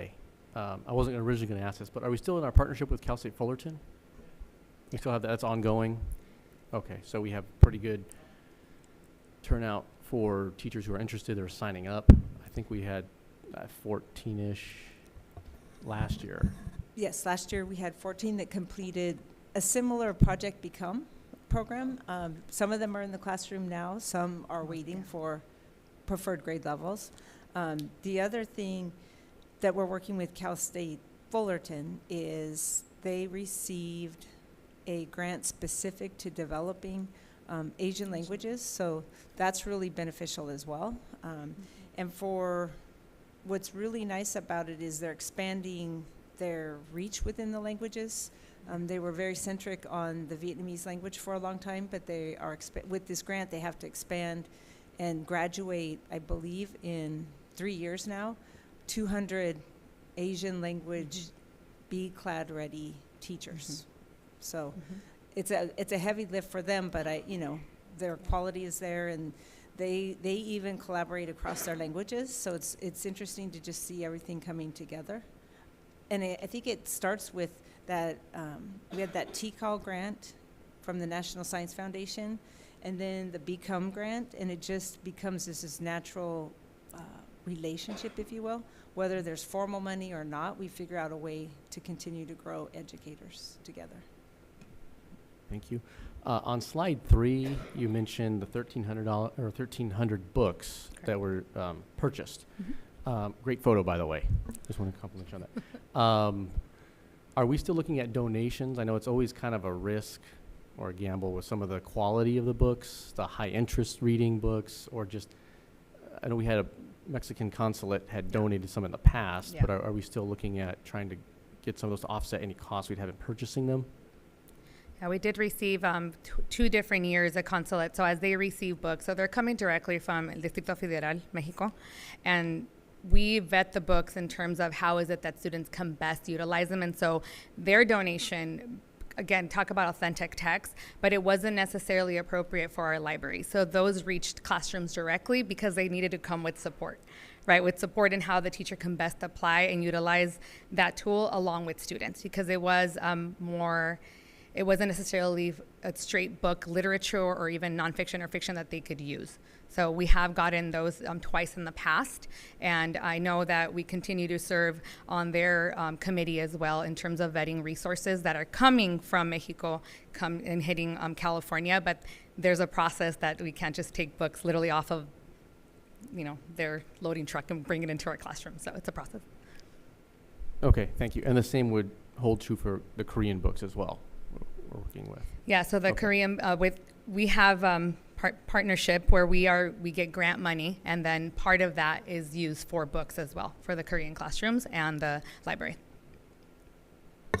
And for those books, they go on a field trip downtown LA, and the bookstores that are available in Korean there. Great, thank you. And then on slide 5, you mentioned the cafecitos, the reminders for parents. Here's what you signed up for, which is good because as people, we kind of have short-term memories sometimes about things, and counting the cost on what the commitment is. But are there any mandatory trainings or orientation for parents prior to, just so they know, here's the overview, and there's a cohort of the parents to know, here are the other parents you can meet with? Kind of like have a support group a little bit. Is there anything like that we offer? So during our recruitment time, we do have district-wide we call them information meetings. Every principal at their school site, they have to also hold monthly information meetings for parents to be able to come and get information. They have classroom tours. There's one thing to say, it's another thing for them to actually see it. We have a website too with parent resources that parents could come on. We have the information video on there that they can access at their leisure. We have QR codes where they can just scan in, come to the website and see. So it's ongoing support. And truly what I have found is that parents are ready to receive information.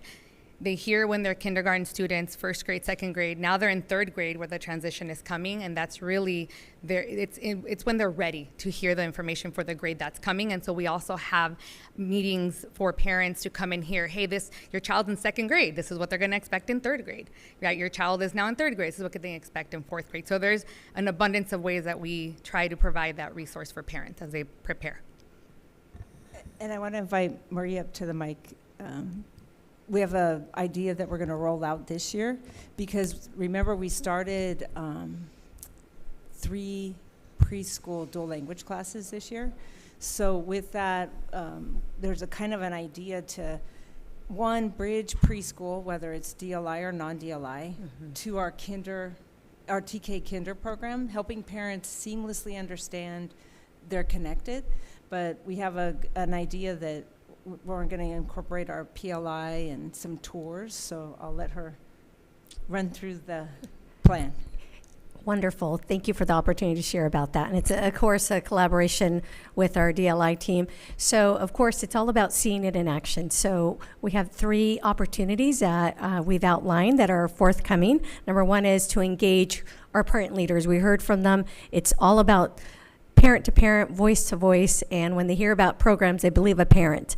So we are going to be organizing a field trip for our PLI leadership group of parents to be able to personally first learn a little bit about early learning, and then we're going to visit all the options of our early learning programs, the Korean, the Spanish, at Jefferson and Roosevelt, and also see our Learning Links program. So that's one group, one field trip that we're going to be doing. Then we're going to be hosting all our 900 preschool families. Again, we want them to see it in action, so we're going to orchestrate on-site field trips for them to, because all of these 900 families, they're not all necessarily Anaheim in our community, so we need to capitalize, and they've already gotten a taste of Anaheim, so we want to make sure they see their options for dual language. So we're going to have them, our 900 families, we're going to offer field trips for the preschool families to visit examples at our TK, again, at Roosevelt for the Mandarin, the Spanish program, because they have 2 programs there to visit, and then we'll head over to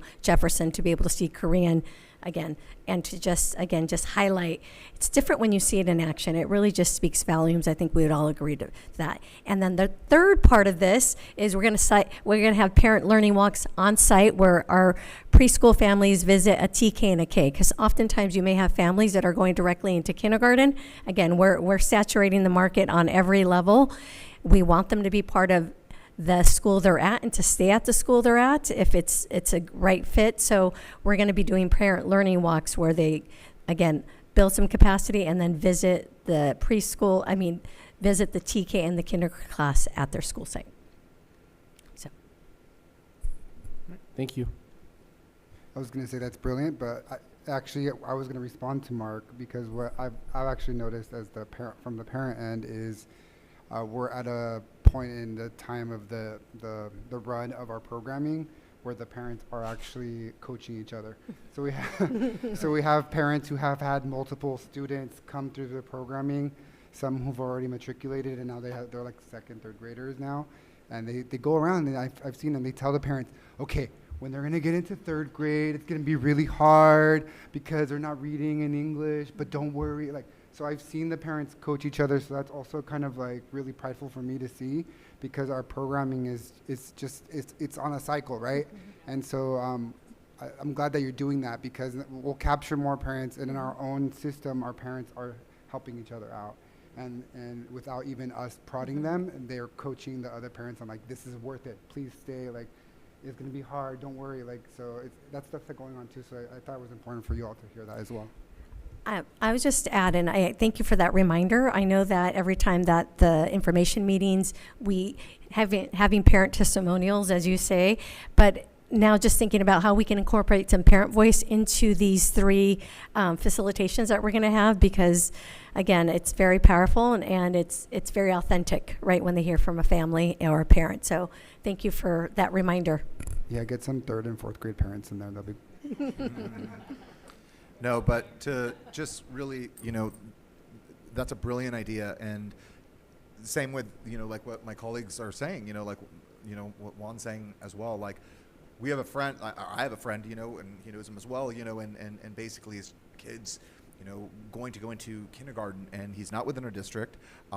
His wife was super thrown off with the whole 90-10 model. felt super uncomfortable, even though we kept talking and talking and talking, but she teaches in another district.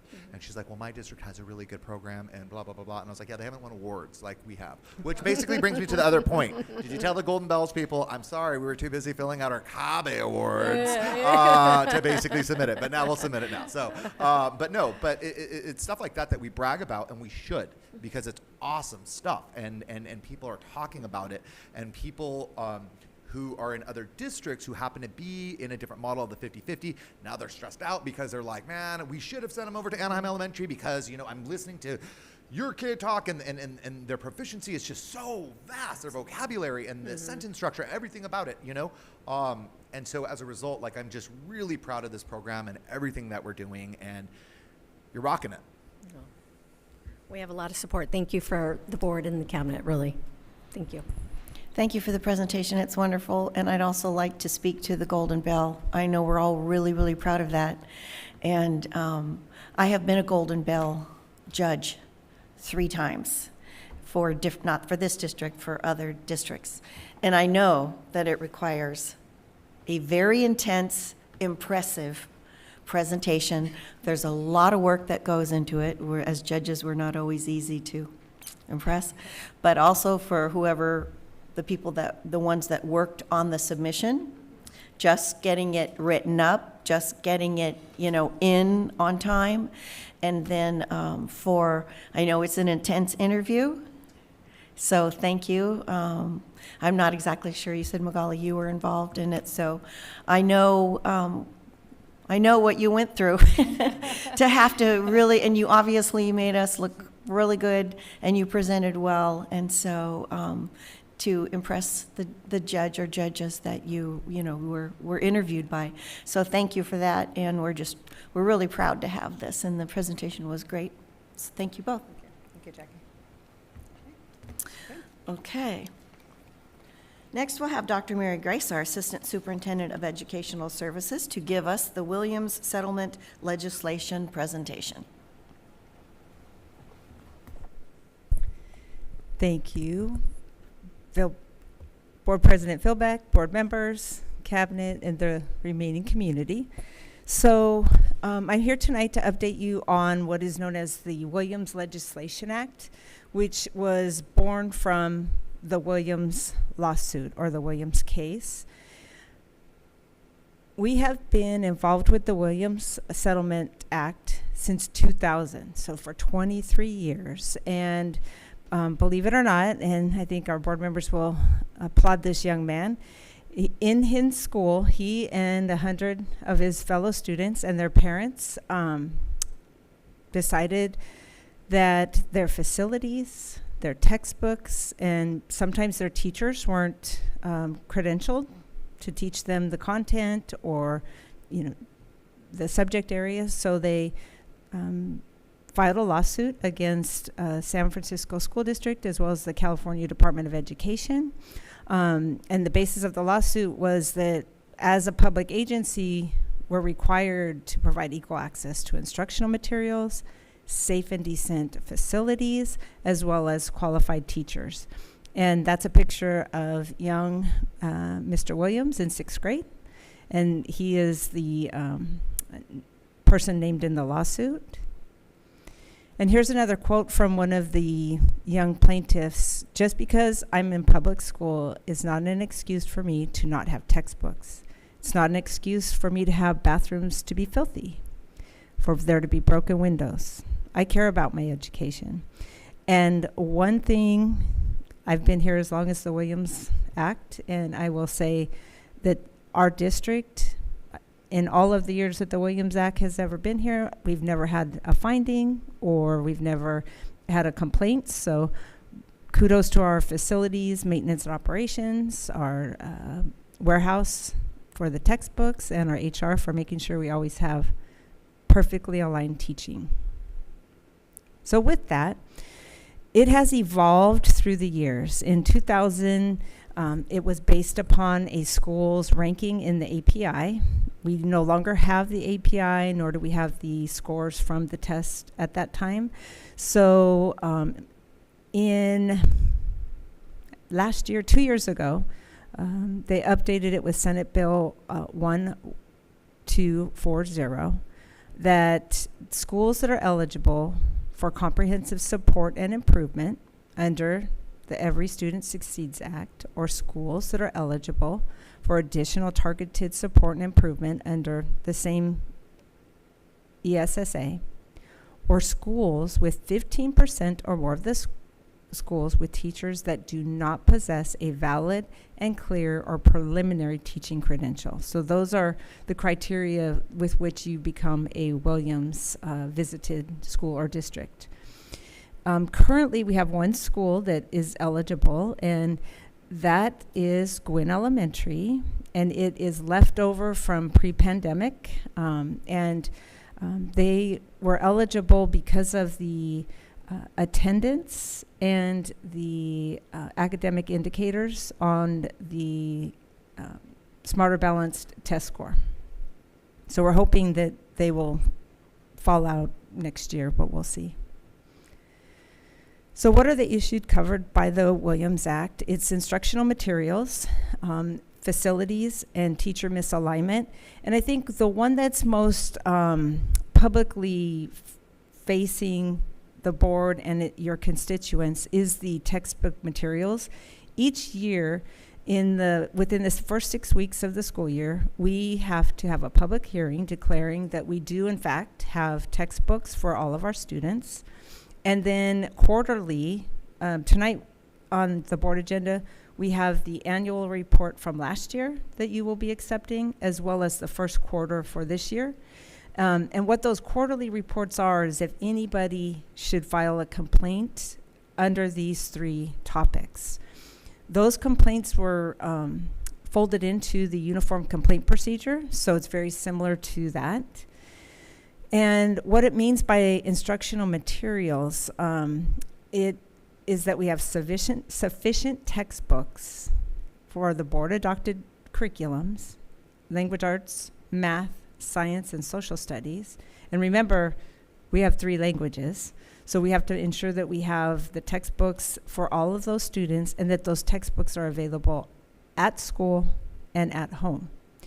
And you don't have to have 2 sets, but you have to allow students to take the books home should they need them at home.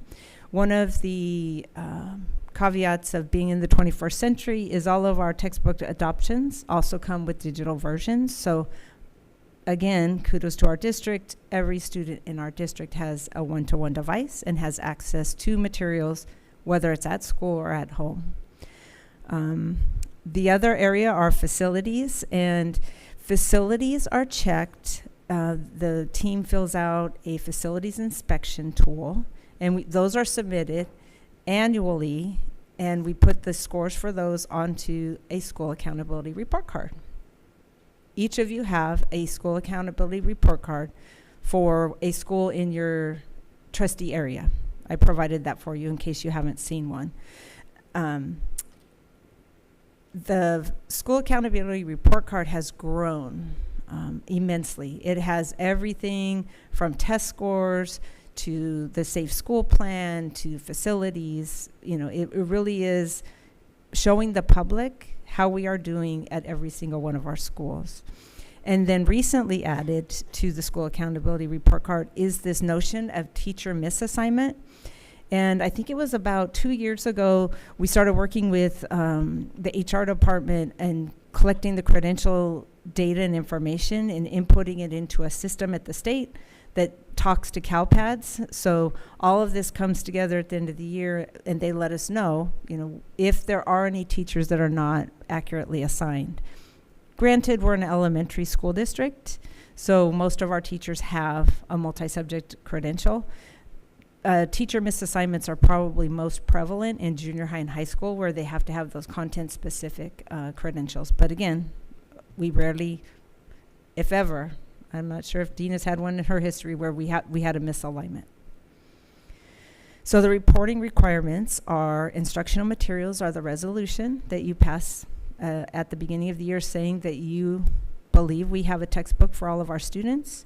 In addition, at Gwynn and any other school site that's on the official list, the Orange County Department of Ed comes out. They send a team out to I kid you not, they go into a classroom, and if there's 30 students in the classroom, all of the 30 students have to show their textbooks. In addition, they test the drinking fountains, they test the pressure, they look at the ceiling tiles, they look at all of the areas that are in that facilities inspection tool to ensure that what we say we are doing is actually happening. So again, all of our schools are rated good or exemplary. And then finally, the school accountability report card is where you can find the scores.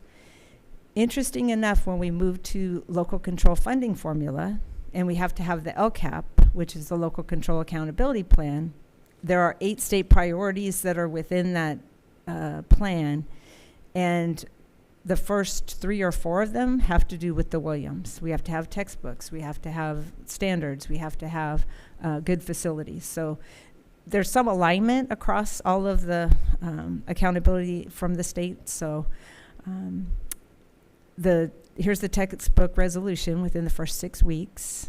And then at a school, 25% of the classrooms are physically visited by somebody at the Orange County Department of Ed. And the school accountability report has also evolved. They've been around since 1988, and they have grown, and they include demographics, school safety, climate, learning information, facilities, planned improvements on the facilities, academic data, class sizes, teacher and staff information. Everything about a school is held in that report card. So that's a brief update. And again, each quarter you will see, accept a report, but as long as I've been bringing you that information, there have been no complaints or exceptions. So any questions? Thank you, Dr. Grace. Great presentation. Very informative, so that helps because we do approve it. I didn't know all the specific details of it. There's a lot of legislation to sift through and have that compliance with. So thank you for that. The one thing that I did want to just, I don't know what the appetite is for this, if it's very high or not, but because you mentioned we are now 21st century, post-pandemic or post-ish pandemic, in regards to textbooks, because we have the one-to-one devices, I suppose if the internet didn't work, you couldn't access anything online. But can we download textbooks onto the computers, laptops, so that they're still accessible even if they're at home, but they don't have a hotspot, students are not able to access the internet, for whatever reason? I'm thinking in terms of just budgetary concerns as well. Students are going more digital. We have AI, we have digital composition, we have online resources. That's kind of becoming more prevalent now. I don't know how much flexibility there is in the Williams case settlement. Our local assembly member had a bill, AB 721, about our budget notices that's intended to be a budget savings, more cost efficient, streamlined process. So I'm thinking that's the direction that we're going for other areas as well. So I don't know how feasible that would be, but still, yeah, I suppose it's kind of preliminary. We don't know where it's going to end up, but do you have any thoughts on that? Yes. The textbooks are actually web-based, so you were dependent on the internet. Like you couldn't download onto a computer or at home or anything. But I would offer a cautionary tale that there's a lot of research right now with our kids who are 0 to 8 years old, that their cognitive development is being affected by the ongoing use of technology and screen time. So we're actually encouraging our teachers, while the kids are here with us, we have the devices, but let's use them in a way that's responsible, and also teaching them to collaborate with them, how to use the AI, how to use them for research. But really, we're really trying to model good practices, even with our teachers, to pull back from the digital presentation all the time, because our students need the paper trail in the classroom. They need those anchor charts. They need those learning tools.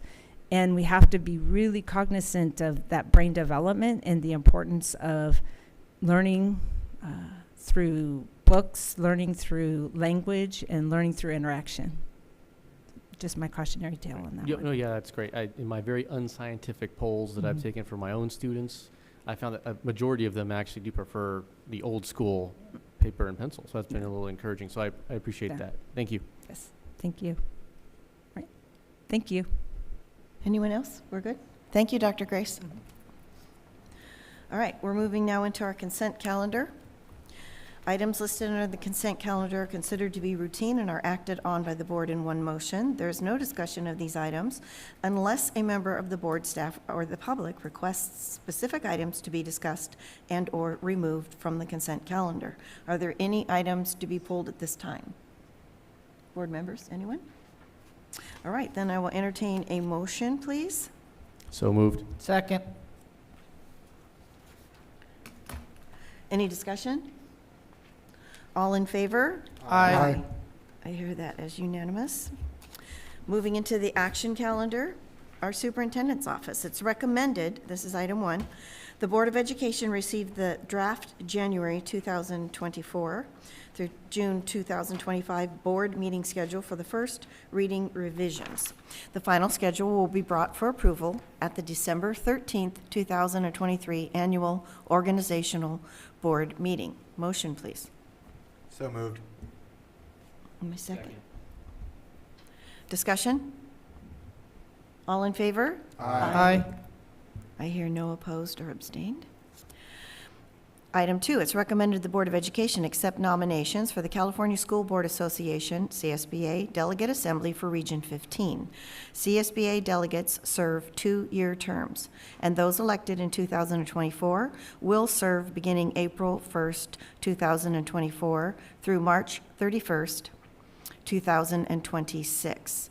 I was reelected in 23, and my term expires in March of 25. I'll move to discuss the item. Second? Jackie, do you want to do it again? Okay. I'm sorry, Juan, you were the motion? The motion, yeah, sorry. And who was my second? Mark, thank you. Okay, for discussion? My question to you, President Philbeck, are you interested in running again? I already, I'm not up for this one because Is like another person in a different cycle? That's what? Yes, we have different cycles. Oh, I was confused about that. And I do have a recommendation if, it wouldn't be me because I don't, these are the, I believe the applications that are due January 7th of 2025. And so we, just like board members, have off election years. So that's why it's noted that I was just reelected this year. So I'm currently serving a term that is not up until 25, but there is, and if you do, you can recommend someone in from any of the boards, as long as they're Region 15, but you have to have gotten their permission, you have to have gotten their acceptance. And I have one person who I have spoken to and who is up, and that is Anne Marie Randall Trejo. So I would like to put her nomination forward. I agree. Mark seconds that nomination. Okay, and if anybody has any others that you have spoken to or gotten their consent, but that was, I did some research, that was pretty much the only one that I know that should be coming up for the election in March, because her term is up in 24, so. Okay, I agree. Okay, so then do I need to have that motion include her name or? Okay, so Mr. Alvarez, will you include redo your motion to include her? Okay, so I think you made the motion to nominate, like you nominated her. Okay, so I'll nominate Anne Marie Randall Trejo. Okay. I need to vote. Okay, and that's it? No one else? You just Aye. call for a vote. You just call for- Yeah, but call nobody for a vote. else? I didn't want to cut anybody off if anybody else had any. Okay. All right, so all in favor? Aye. Aye. No opposed? No abstain? Okay. All right. Next into our educational services, item 1. It's recommended the Board of Education adopt resolution number 2023-24/26 to approve the submission of the continued funding application to renew the current 2023-24 State of California Child Development Contract, California Department of Education, California State Preschool Program, and the California Pre-Kindergarten and Family Literacy Support Agreements, and automatically renew for the fiscal year 2024-25. So moved. Second, Alvarez. Discussion? All in favor? Aye. I hear that as unanimous. Hang on one second. Let me catch up to something.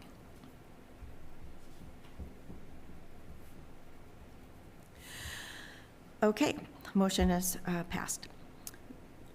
We don't have anything for SELPA this evening, but into our human resources, our first item is it is recommended the Board of Education approve the 2024-25 school calendar as presented in Exhibit 9D.1. So moved. Thank you. Second, Lopez. Discussion? All in favor? Aye. Aye. Unanimous. Into our, there are no administrative services items. So now we're moving into our board discussion, and we will start with Mr. Alvarez. Thank you, Board President.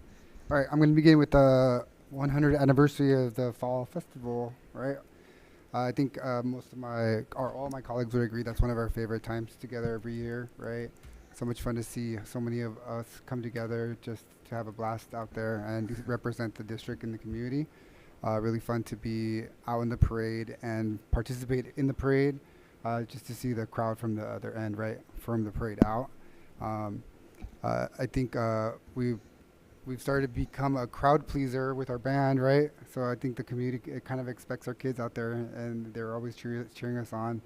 And I always see some of the crowd, they recognize the songs like Baby Shark, and they'll start like dancing along. So I really appreciate that, and I think it's just something that we just should continue doing, which I don't think will ever stop. But it's become a tradition for a long. It's been a tradition for a long time, and then I just really appreciate that the time and the effort that all of our teachers, our music teachers, everyone behind the scenes takes to make it all kind of come together. Right? There's a lot of pre-planning and logistics to facilitate, so that's appreciated. So thank you to everyone who was involved with that.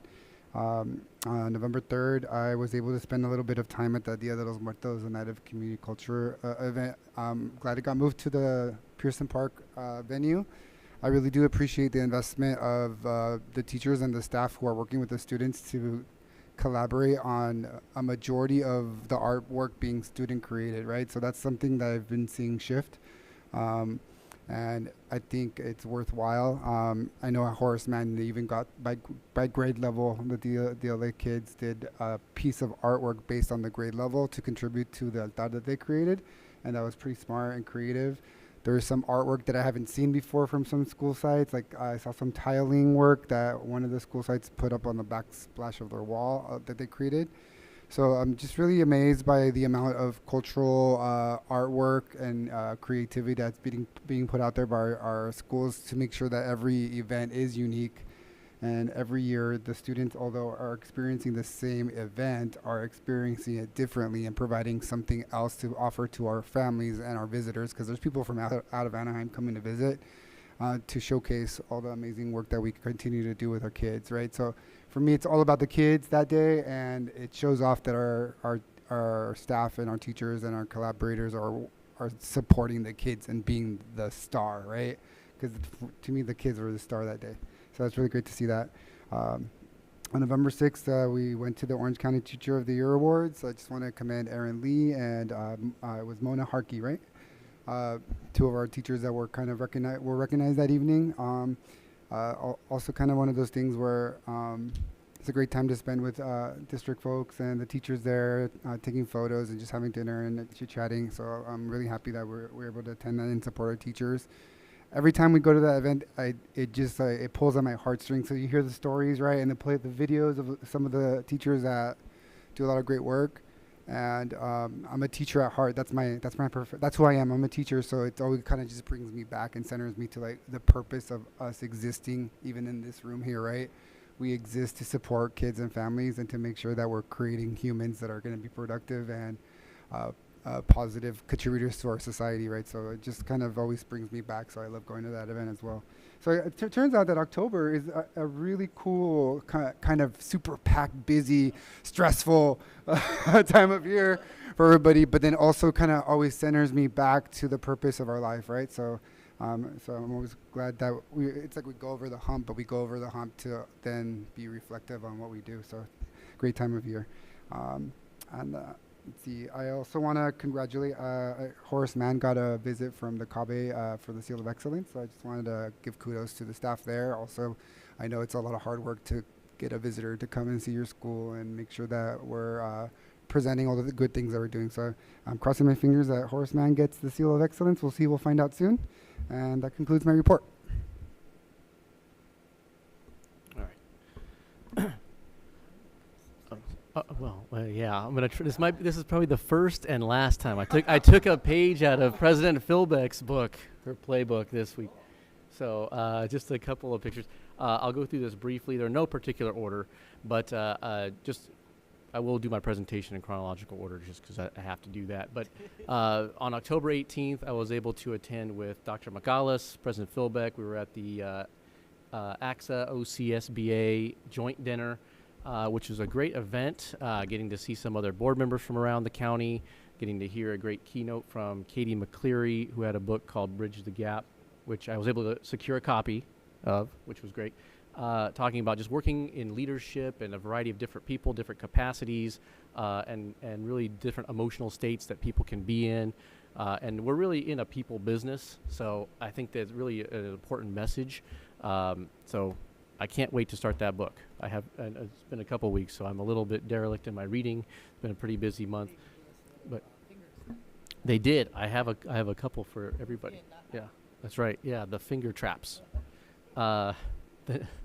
Great message. You had to be there for that, I suppose. But the next day, I was able to stop by Paul Revere Park, which is right next door to Paul Revere Elementary. We had an Anaheim Mobile Family Resource Center that was there providing a lot of resources. I was able to make it at the very end, but it looked like it was a very good turnout because all the resources were pretty much gone by the time I got there. The following day, October 20th, Councilmember Leon held his trunk or treat, which was mentioned earlier at AEOA. I know a couple of my board colleagues were able to make that as well. I just want to thank Geraldine Garcia, Emma Avalos, and our custodial staff for making that happen, and our district staff for helping coordinate that, and Principal Doherty for helping make that a reality for our students. So talking about running out of things, we ran out of candy, I think, in the first half hour of the event. So they needed to resupply on the fly to make sure that all of our families were it's a good problem to have. Special thanks. I want to give a shout out right there in the center. I know Matt Slusser's not here tonight, but he's here with us in spirit. So I wanted to make sure at the Slussers, the whole family was there in support. So thank him for coming to that as well. October 24th, Dr. Magalis and President Philbeck, we were at the ELOP Lights On. It was a breakdancing performance, music, drums. I know President Philbeck was ready to jump on stage at one point. Right, yeah. Well, I'm going to include that next time. October 25th, I got here to the LCAP meeting, which I was really proud of myself because it's the first time I'd been here on time. But I had to leave early because I had another trunk or treat event at Orange Grove. So it was number crunching the data or passing out candy. So it was one or the other. I had to make a quick decision. But I will tell you, the passing out candy, that was a lot harder than it looks. I was constantly, the staff, the kids were coming up the long lines. It was my first day. I was there as a trainee, and I was falling behind on a lot of passing out candy. So it's okay. Taking notes for next year. It was a great turnout. A lot of very creative costumes, a lot of creative car trunks. The designs on the trunks were great, very nostalgic, and a lot of them brought back a lot of memories. And then right after that, I was able to join Dr. Magalis for the Anaheim Parks and Recreation Commission meeting. So we were at the Brookers Community Center as the ex officio and alternate ex officio members.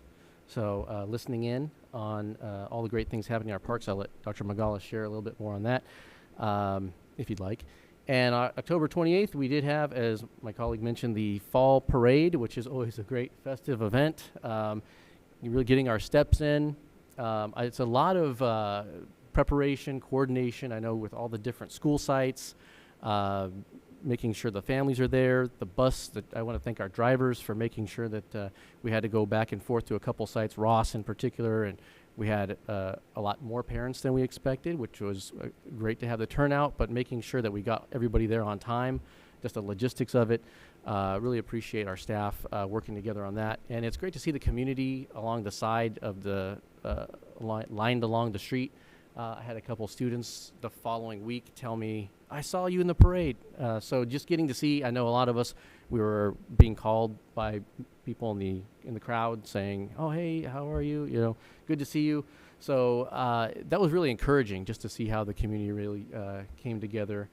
And then October 31st, I was able to jet over here because I had my Top Gun costume on. October 31st, over here to our district, our DOTS Halloween event that we had, getting to see all the altars, ofrendas that were here. Just for a very brief break during my lunchtime, I was able to see all the creative costumes that our staff had as well, which was very encouraging. Seeing everybody getting into the spirit of that. And then I was also able to stop by Madres en Acción. In the Ponderosa community, they had their second annual festival of sweets, they called it, in the community, where they're actually able to pass out a lot of the backpacks that we had been able to secure. So thank you, Dr. Grace, for helping coordinate that. They appreciated it. Great turnout, lots of games, prizes, of course, candy was being passed out, registration for different events that were coming up. So that was a great event. November 2nd, I was at the Anaheim Cemetery for the Orange County Cemetery District. Was hosting an event with their commission vice chair, Cynthia Ward, was there. And they had a lot of folklorico dances, mariachi, and the staff there I had a conversation with had offered to provide tours. They provide tours during the day. I know in our third grade we have a lot of Anaheim history that's going on, so we might explore it as a possibility at some future date. It's year-round, so they're happy to help and coordinate something on that. November 3rd, we had the Day of the Dead event at Pearson Park, which was a different site than it has been in past years, but it seemed like everybody enjoyed it there. There was the big stage for performances. There was a lot of people there.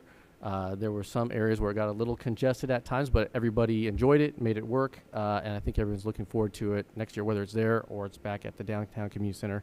Our schools really represented again at this event, so always proud to see that. The students who were there, the staff turning out as well. And then November 6th, of course, as was mentioned, the Teacher of the Year. Want to congratulate again Erin Lee from AEOA and Mona Harkey from John Marshall for that. And I always think how many, all of our teachers could be nominated for that because they all put in that work. And unfortunately, we're limited in the number of nominations that we get every year. But it always makes me think about how much work all of our staff put in and would all be qualified to be there. So I just want to say thank you to all of our staff, all of our teachers for all the hard work that they do every day. And then yesterday morning, finally, I was able to I attended a staff professional development meeting at Paul Revere Elementary. So I thank Mrs. Salas for helping coordinate that and carving out a little bit of time just to meet with the staff briefly. They had a PD, so I didn't want to take up too much of their time, but it won't be the last time that I attend as well, visit their site, of course. So I just wanted to go in because there's a lot of new staff that come in and out of different sites, so I don't presume that everyone knows who I am when I walk on to a campus. As was evidenced when I first got there, their parent leaders said, "Who are you?" I had my badge. They still made me check in at the front office, so I want to say thank you for the great security, single point of entry. So it's working. And I also got to practice capturing kids' hearts. So I was at the door greeting the staff, fist bumps and all that. So I was the assistant greeter yesterday. I think I passed. So anyway, with that, I'll conclude my remarks. So thank you.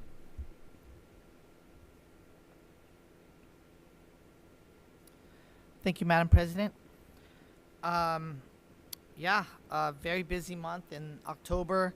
Like I say every time, super impressed with my councilman, Carlos Leon. I did attend his Trunk or Treat event at our Anaheim Elementary Online Academy site.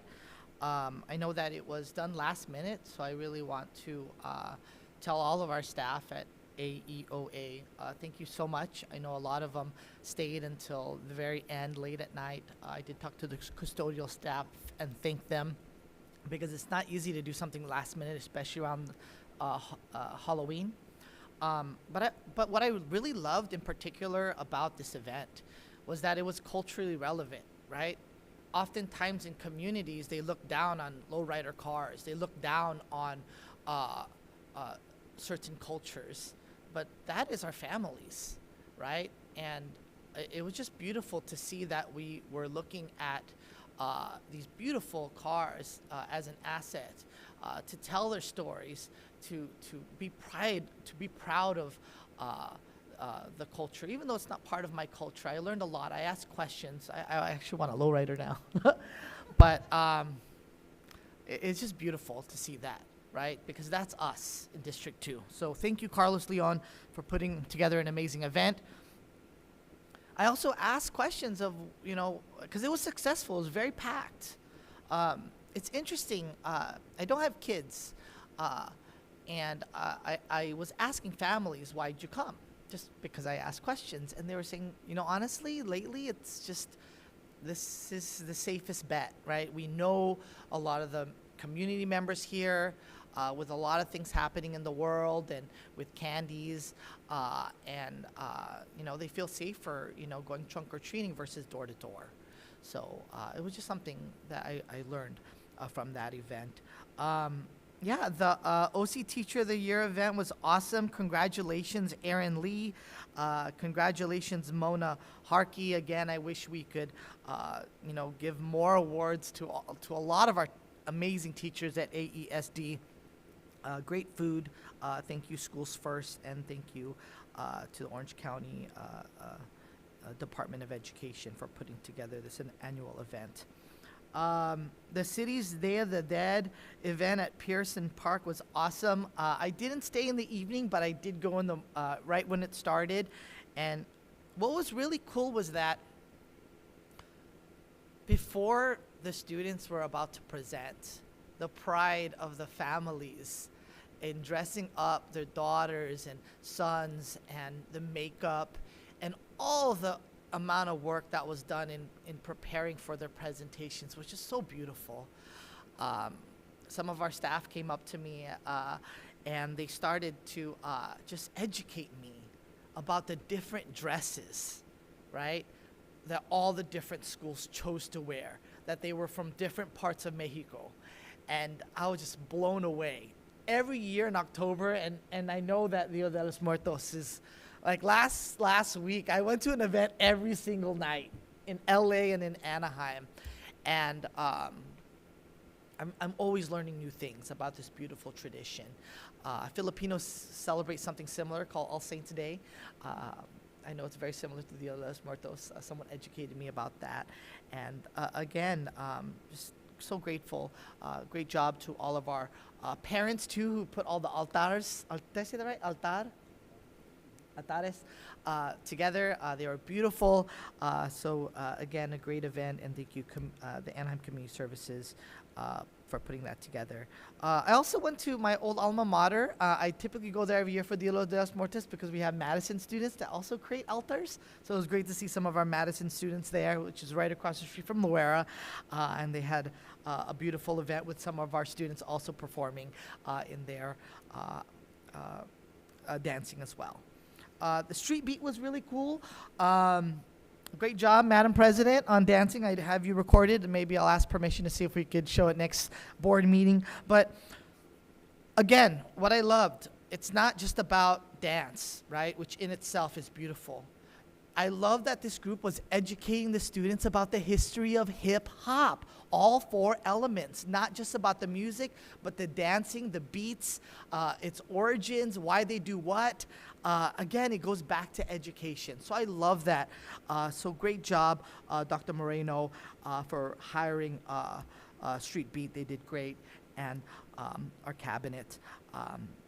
and Dr. Mary Grace. I really like that. Maybe one day I can go up there and break dance with them. The City of Anaheim Fall Parade was awesome.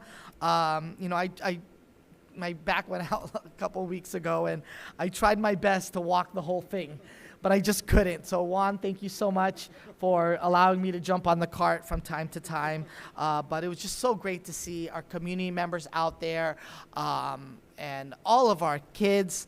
Great job. I'm so proud of you. Every year we do that event, and all of our music teachers, our cabinet for putting it all together. Thank you so much. I know there's a lot that goes in. I know that working with the city, because they change things every single year with regards to logistics, and I know when it comes to change and an event such as this parade, it's just a lot. So please, thank you so much for putting that all together. I'm so grateful.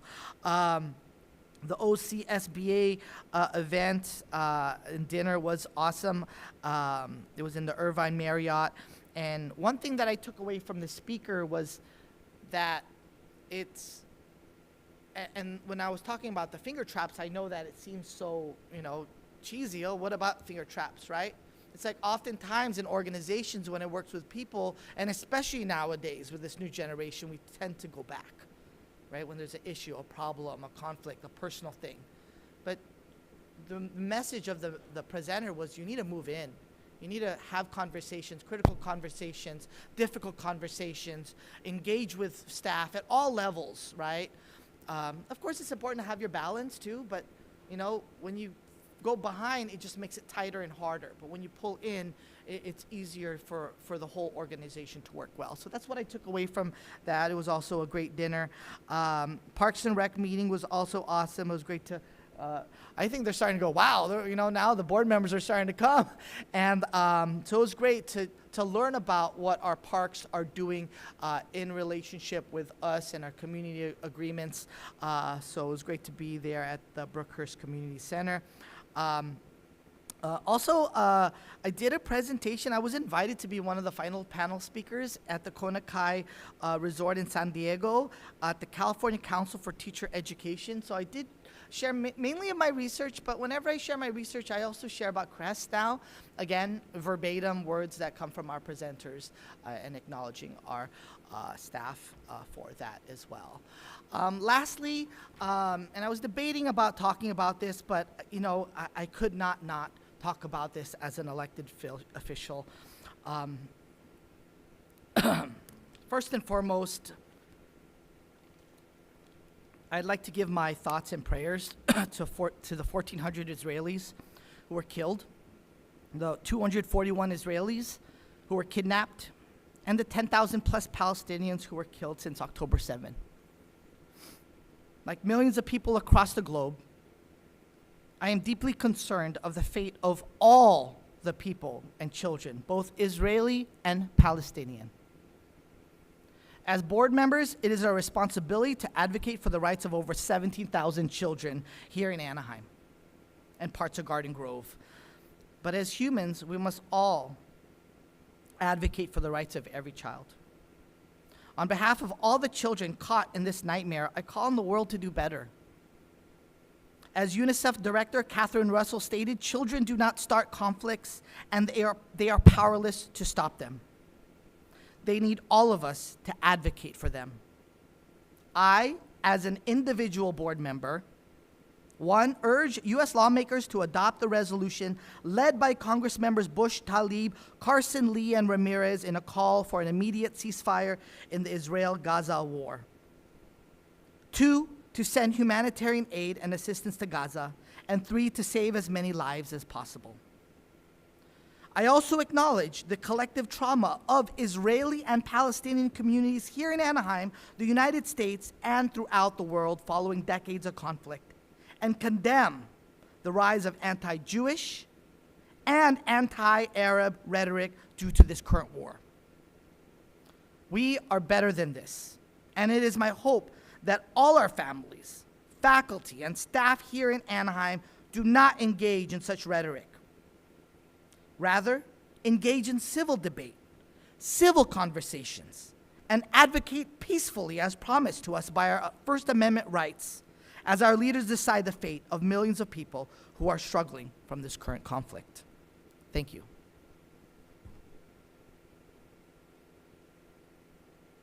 Mr. Relis?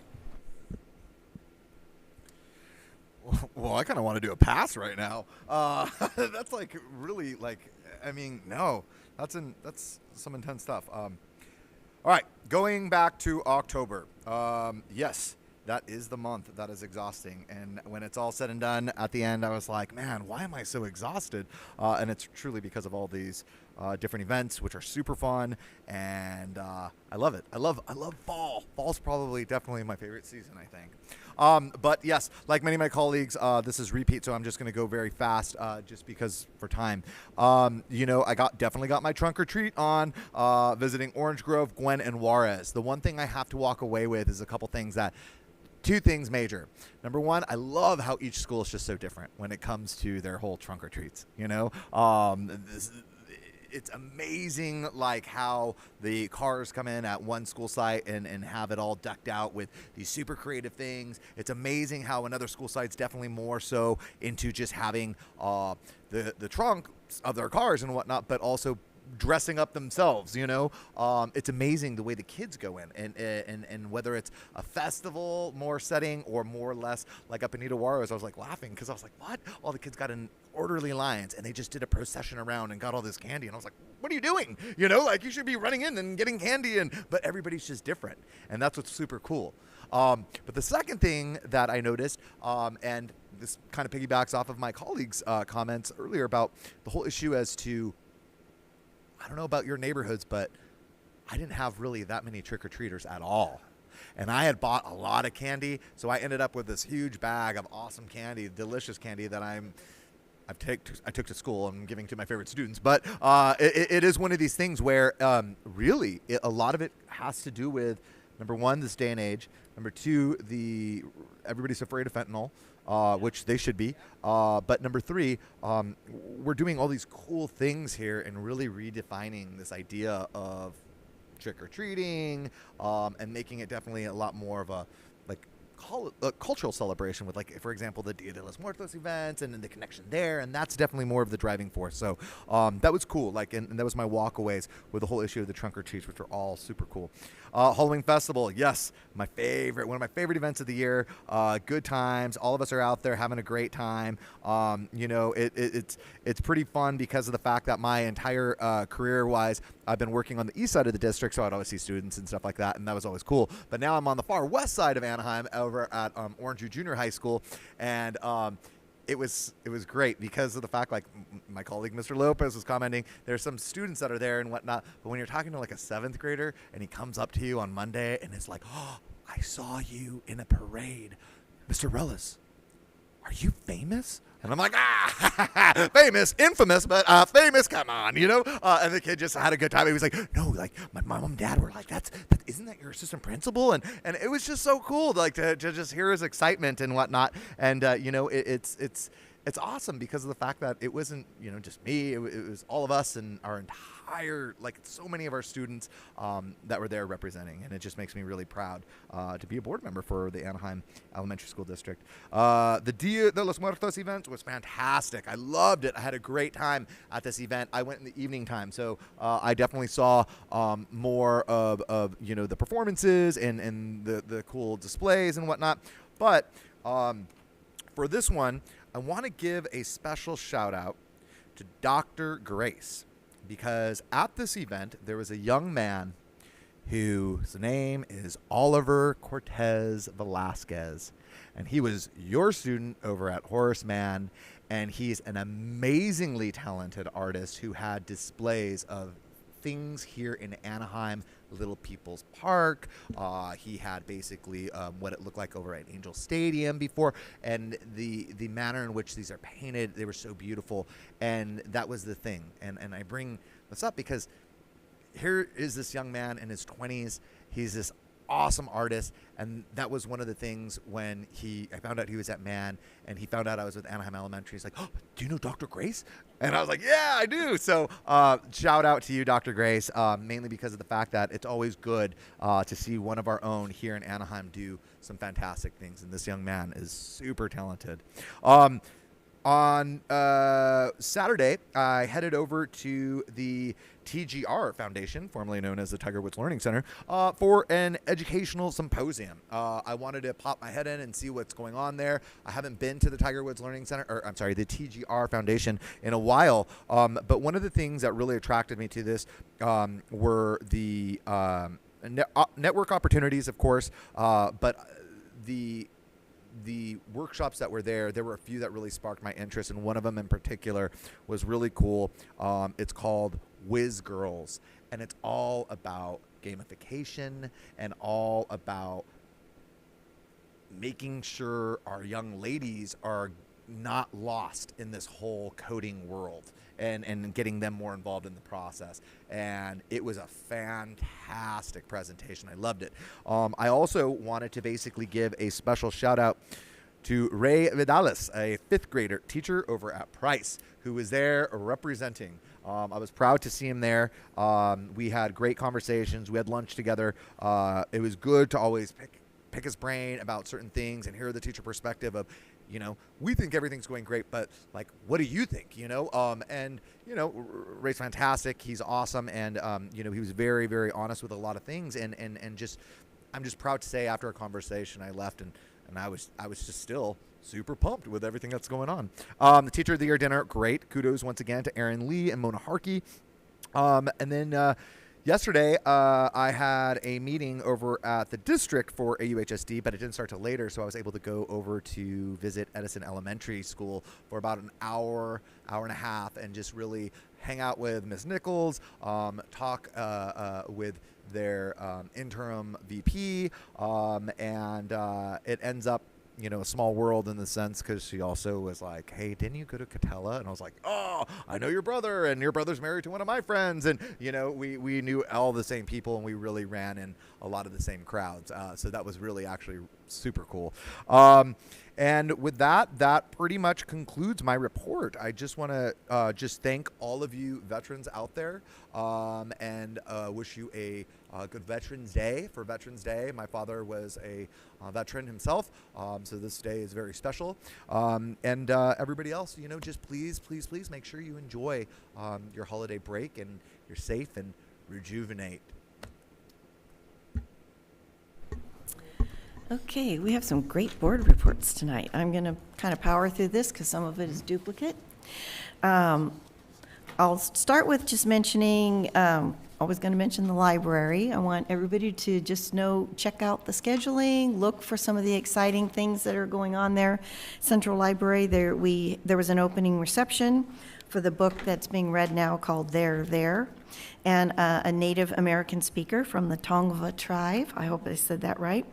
Speakers, dancers, music, and a tremendous amount of history relating to the Anaheim history of the Native Americans. So there's some good stuff going on at the library, so check it out. I also attended the joint dinner meeting for the OCSBA and ACSA Region 17, and I'll just mention that Mr. Lopez, you won the book, Bridge the Gap, The Curiosity Cure, Breakthrough Communication Tools to Transform Work Relationships from Challenging to Collaborative. So when you read that, will you bring us back some? Okay, you give me the cliff notes. Also, I attended a parent engagement for the School Family and Community Engagement workshop at Key, and it was Connections, College Bound. It was really interesting. I'll mention Mr. Jimmy, because he always has some good stuff going on. He presented on the transition from home to college and beyond, and he provided tips on how to establish strong relationships and routines now that can benefit your child in the future. And the parents were very interested. It was a great workshop. I was really honored to be able, with Dr. Downing and Mr. Chavarria and a few to, we presented for the Measure J series, the bond, was it Piper Sandler that? Standard & Poor's.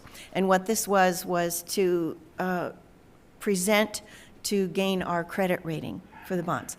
And it's an honor to do it, and I got to talk about our board, describe each of us, and also, since I'm a real estate agent, to talk about real estate in Anaheim and the tax bases and things like that. So that was really an honor to get to do that. I've gotten to do it twice. When you're president, that's what you get to do. So I also was a library judge for part of a creative writing project judging panel. And our school gets judged too, but I mean our district, but I did not judge for our district. I judged for Centralia. And all the students are going to receive recognition, but there's additional recognition for the top 6 writers and an outstanding recognition for a distinguished creative writer. These essays are published in a project book, and I think is that the Zine that they call it? Okay, and I think that there's also going to be a city council meeting where these are presented. Along with Principal Shoemate from Sunkist, I attended a luncheon with the mayor of Mito, Japan, and Japanese delegates. And it was really an honor and fun to get to do it. It kind of goes back to my years as a sister city commissioner, but also we're privileged that Mito is, Principal Shoemate is arranging a sort of a virtual exchange with some of the students in Japan, and they had sent some gifts over that I was able to present to her. So it was really, really an interesting and fun luncheon. Westmont Trunk or Treat, fabulous. Like it's been said, it was amazing what these parents did with these trunks. I just couldn't even believe it. As I said, I think before, some of them need to work for Knott's Berry Farm. I mean, there's a lot of talent. The one that scared me the worst was, it was at Price, but it was there was a Chucky trunk. Whoa, let me tell you, that one was pretty scary. Okay, so first 5 I'll mention there because I'd like to let everybody know, if you haven't seen this movie, this documentary called The Unseen, look it up. There was a panel, and the movie, the documentary was presented, and it's on how we are failing parent caregivers and why it matters. And let me tell you, if you can make it through it without crying, it was pretty intense, but very, very important information. And along with that, there was a virtual event, and I was literally running in and out because they were at the same time back and forth. It was a 2023 Arts and Cultural Series, The Shared Power of Healing and Joyful Schools. I was invited to this by Maritza Bermudez. I think you might have, did you tune in on that? No, I was busy. Oh, okay. There were diverse artists that created original work to spark the public's ability to reimagine the power and potential of schools to be hubs of joy, belonging, celebration, and opportunity for all. And it was a campaign to create life-changing community schools, powerful and absolutely amazing artists. Usually, through OCO, right? Yes, through OCO. Thank you. And it was powerful. It was really amazing, and the talent was just unbelievable. PTA Council, always one of my favorite things to go to and just see the amazing activity and work that's being done in all of our schools. Also attended the Westmont Lights on after-school assembly with, I believe the group was called Street Beat Drummers and hip hop, and that was a lot of fun, and yes, I did dance because it was fun. So Dr. Moreno and her team from Anaheim Succeeds, this is one of their assemblies that was presented. There was a Gower Resource Fair in conjunction with Councilman Jose Diaz, and that was really fun. It was a lot of people, and it was very interesting, and a lot of resources out there. As I mentioned, Price Trunk or Treat, the same thing, amazing trunks. Lots of people, everybody had a great time. Halloween Festival, I'll say it was a lot of fun.